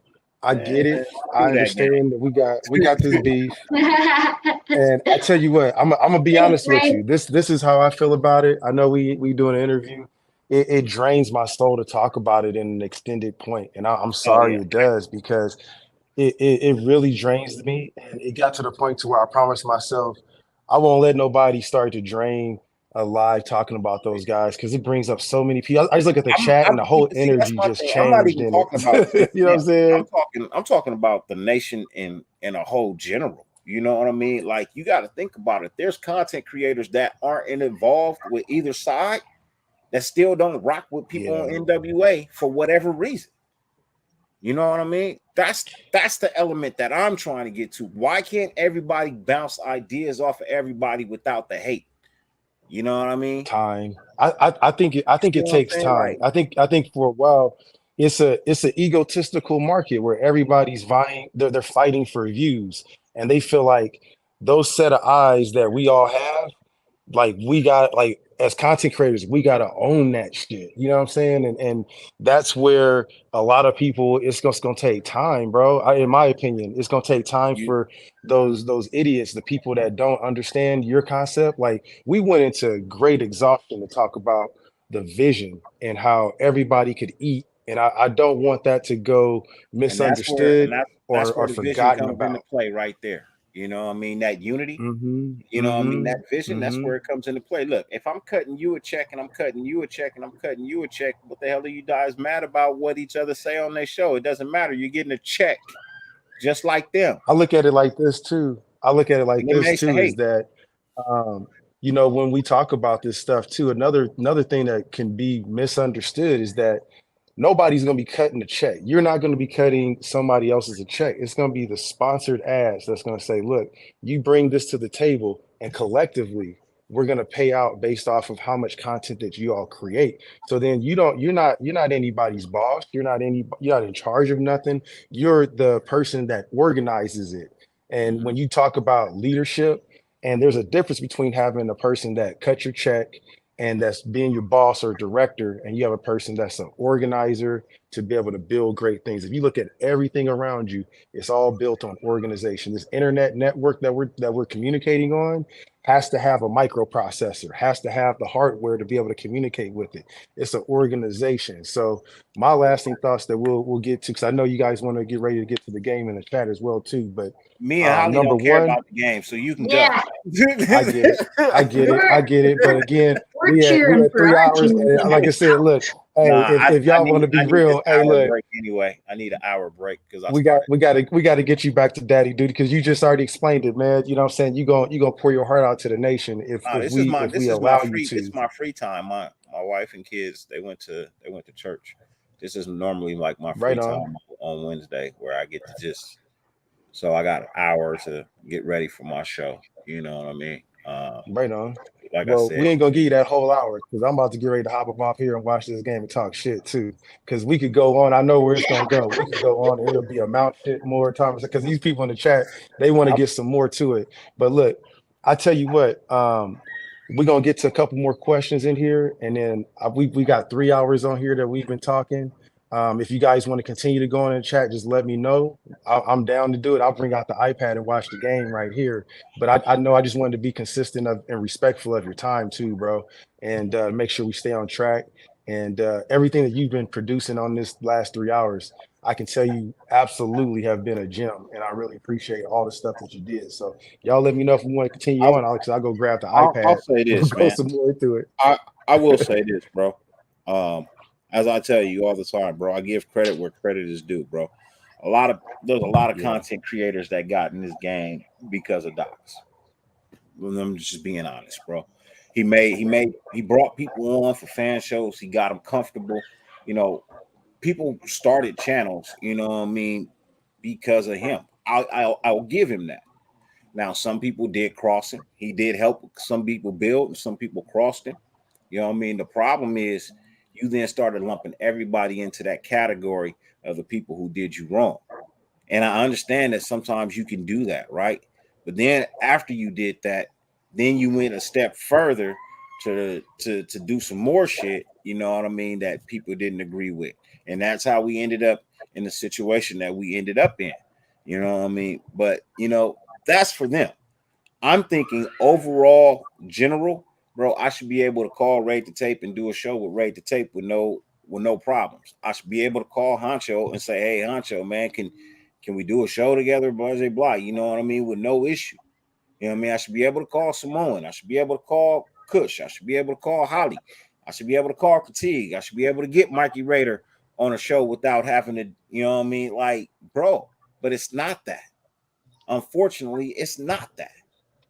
You know what I mean? And I'm not throwing nobody under the bus. I'm just using names as examples. You know, these are people that you've never seen really on my show. You've never seen Honcho on Right. my show. I don't ever remember doing a show with Samoan Raider. You know what I mean? I know Raid the Tape appeared one time on my show. I fault myself for that because he actually made an appearance on a show that I was doing. I think it might have been my birthday, and I might have rubbed him the wrong way. You know, he had a valid point, and I had been drinking and smoking, and I think I might have said something wrong. You know what I mean? In a wrong way. That's on me. You know what I mean? I've apologized to it. Ray told me we was cool. You know what I mean? But he a busy man. I get that. Not everybody's awake when I do my shows either. You know what I mean? But I've always offered alternate times to do my shows as well.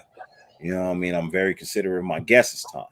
So, but I'm using names as examples of, you know, just saying, hey, look, you know, we should all be able to reach out to one another and say, hey, let's do a show together, man. You know what I mean? Let's talk about this discussion. I would love to get your opinion on Blase Blah, you know, but unfortunately, you know, it just doesn't work that way, and it's kind of sad, but I hope that in the future things could change. You know what I mean? People been asking me to do a show with Honcho for forever. They feel like that'd probably be a crazy ass show. I can't make Honcho do something you know what I mean, that he'll do when he wants to do it. He's never told me no. He's just told me when he has time. That's fine. Samoan Raider has never told me no. I don't think Raid has ever told me no. It's just when they have time, right? And I know that my time schedule for when I do my show doesn't coincide with everybody else's. You know what I mean? People got lives outside of YouTube, and I don't because I'm retired. So I got a house life, you know, outside of YouTube. You know? But you know, that's all I'm saying. Like, you know, I was able to finally do a show with Watts, and I've been trying to get Watts on the show for a while. You know, tried to reach out to him, see if I could do a show with him for a minute. You know, I was able to get that show done, and that was, you know, that was a big thanks to Raider Critique for that as well. You know what I mean? Because he was an intricate part in making that happen. There's other people I still want to interview. You know what I mean? There's still other people that I want to talk to. You know, so it'll work its way out in time. You know, I just, you know, new channel. I gotta do something new. You know, I'm just on that grind to get to the stage that I want to be at, which is, you know, bring you more in-depth, you know, conversations with people that you want to talk to that probably wouldn't talk to the average Joe just for, you know, just on GP. But, you know, it takes a certain number of subscribers to get there. You know what I mean? It takes a certain personality to get there. And eventually, you know, I'll reach that level. But until then, welcome to NWA. Yeah. That's good.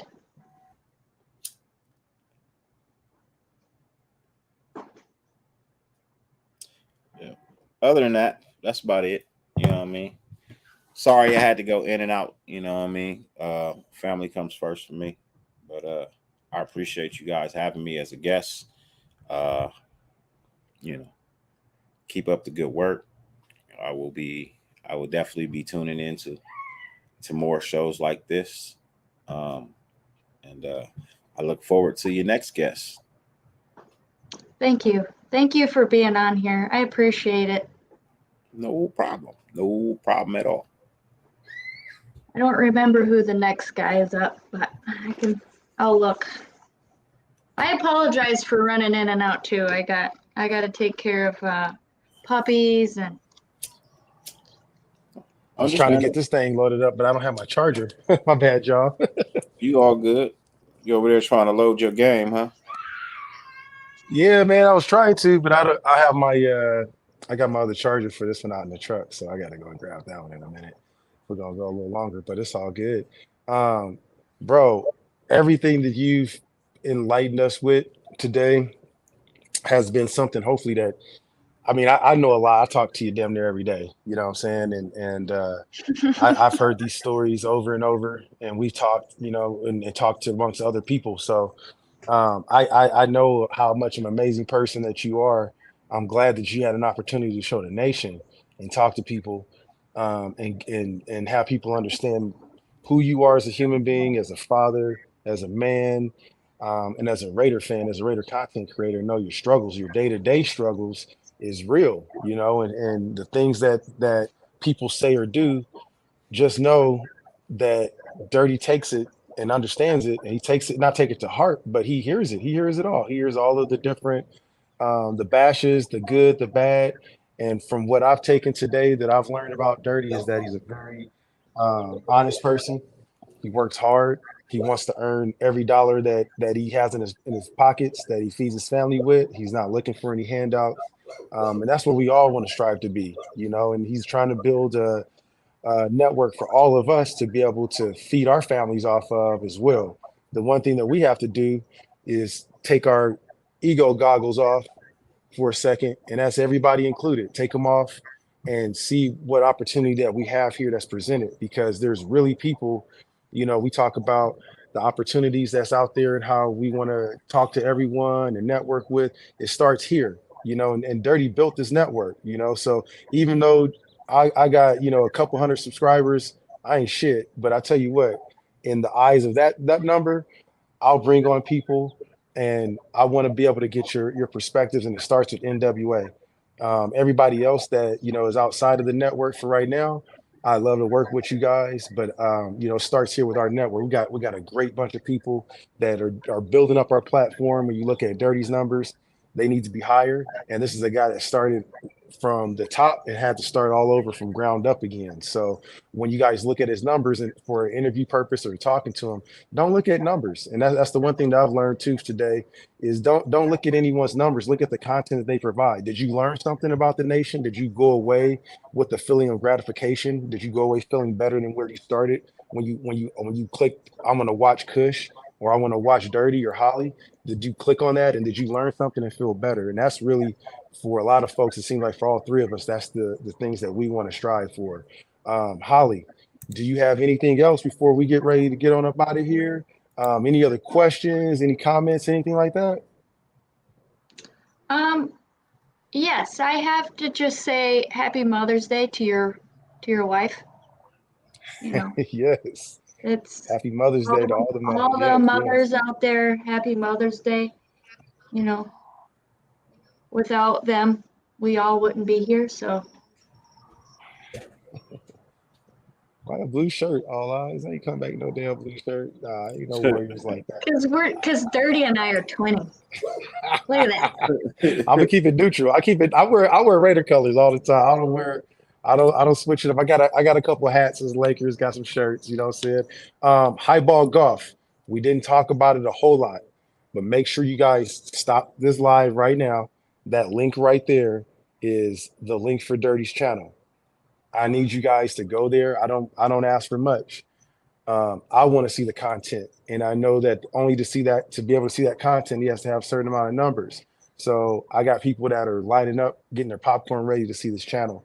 Please, please, please do me this one favor. Go and support Highball Golf. I forget your alias on there. What is it on there? It's Subpar, right? Subpar J? Subpar J. Yeah, Subpar. Yep. So make sure you guys go follow the host of Highball Golf. We'll be going under the moniker of Subpar J on there. Let's all bring the nation over there. And like I said, how we learned about working out and doing all the stuff with the workout show that we do in the morning. Let's go learn about golf. I'm open to it. So you guys will see me in there. I'll be an active supporter. And I expect you guys all that's watching this right now to do the same thing. So again, Dirty, we're going to bring the mic back to you, sir. What else do you got to say before we get on up out? Oh, we got a new subscriber. I think we got about 4 or 5 subscribers to you today on top of this live, bro. But again, mic's back to you, my man. What you want to end us with? You know, if you okay, That wasn't scripted. That was cool. how my neighbor's ball hit my garage door, bro? Like, That was a ball. They could be in the league, bro. That was a good hit. Shit. no, you can't be in the league if you hit my door from your yard. You was way off base. You was way off. Your Yeah, aim is terrible. Um, that was crazy. yeah. What I would say, if you take anything from this interview, take the understanding that you can pretty much ask me anything. You know what I mean? If it's a question worth answering, I'll answer it. If it's not, then I won't. But for the most part, I'm an open book. I don't shy away from anything. I am who I am, and that's all I can be. I can't be anything else than that. If that's not good enough for you, so be it. I don't really care. I'm not here to impress you in the first place. I'm here to be a friend to you, be a reporter, be an entertainer, be an ear to listen. Like that's all I'm here to do. I'm not here to impress you. Um, I'm not here to lie to you. I'm not here to beg you for money. I'm not here for any of that. I'm here to talk about the Raiders. I'm here to talk about being a part of the nation. Here to talk about life, mental health, um, golf, and the overall prosperity of those who continuously go out and try to make the best content that they can possibly provide to you. Sprinkle you with a little laughs here and there. But for the most part, it's enough drama in the world today. You don't need it on YouTube too. That's facts. I tell you what, that's some good words of knowledge to end this thing on.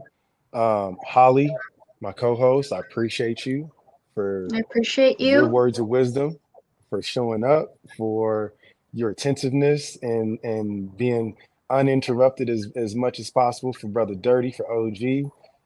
The chat was going crazy. Thank you guys so much. I haven't seen a chat like that was so active. You guys had a lot of good questions, a lot of good conversation pieces. Hopefully, you guys take that same energy. I see y'all at 9:05 in the morning when me and Dirty out here doing this workout too. So let's get y'all over there, you know what I'm saying, and start working. But in the meantime, I hope that you guys are safe. Love on your families. Hydrate. You got your water here. Make sure you guys hydrate. We're gonna be back at it in the morning. Dirty has his show. He's gonna be going live here in about 45 minutes. That's gonna be about halftime for you Laker and Warrior fans. It's gonna be close to it. So he should be going live here in about what 43 minutes actually now. So to be exact. So make sure that you guys are following his. You going on Life of the Nation right now on Highball, right? Yeah, Life of the Nation. Okay, yeah. So he going live on Life of the Nation. He gonna have Truly Tony on there. He's got Phil Robinson, two, nationally syndicated writers. They're amazing, the stuff that they create. And then he's got one more surprise that we don't even know. Hey, I don't know what it could be. I don't know, but we all gonna tune in. I'm gonna be there about 8:57 because I'm gonna go and pop on a little something, give me some food, watch this game, and I'm gonna be viewer number one and hit that like. And when you in that mug, make sure you hit that like and you send it to your family. So again, I appreciate you guys. I love y'all. And until 8 o'clock, I'll see y'all until then. All right. Peace.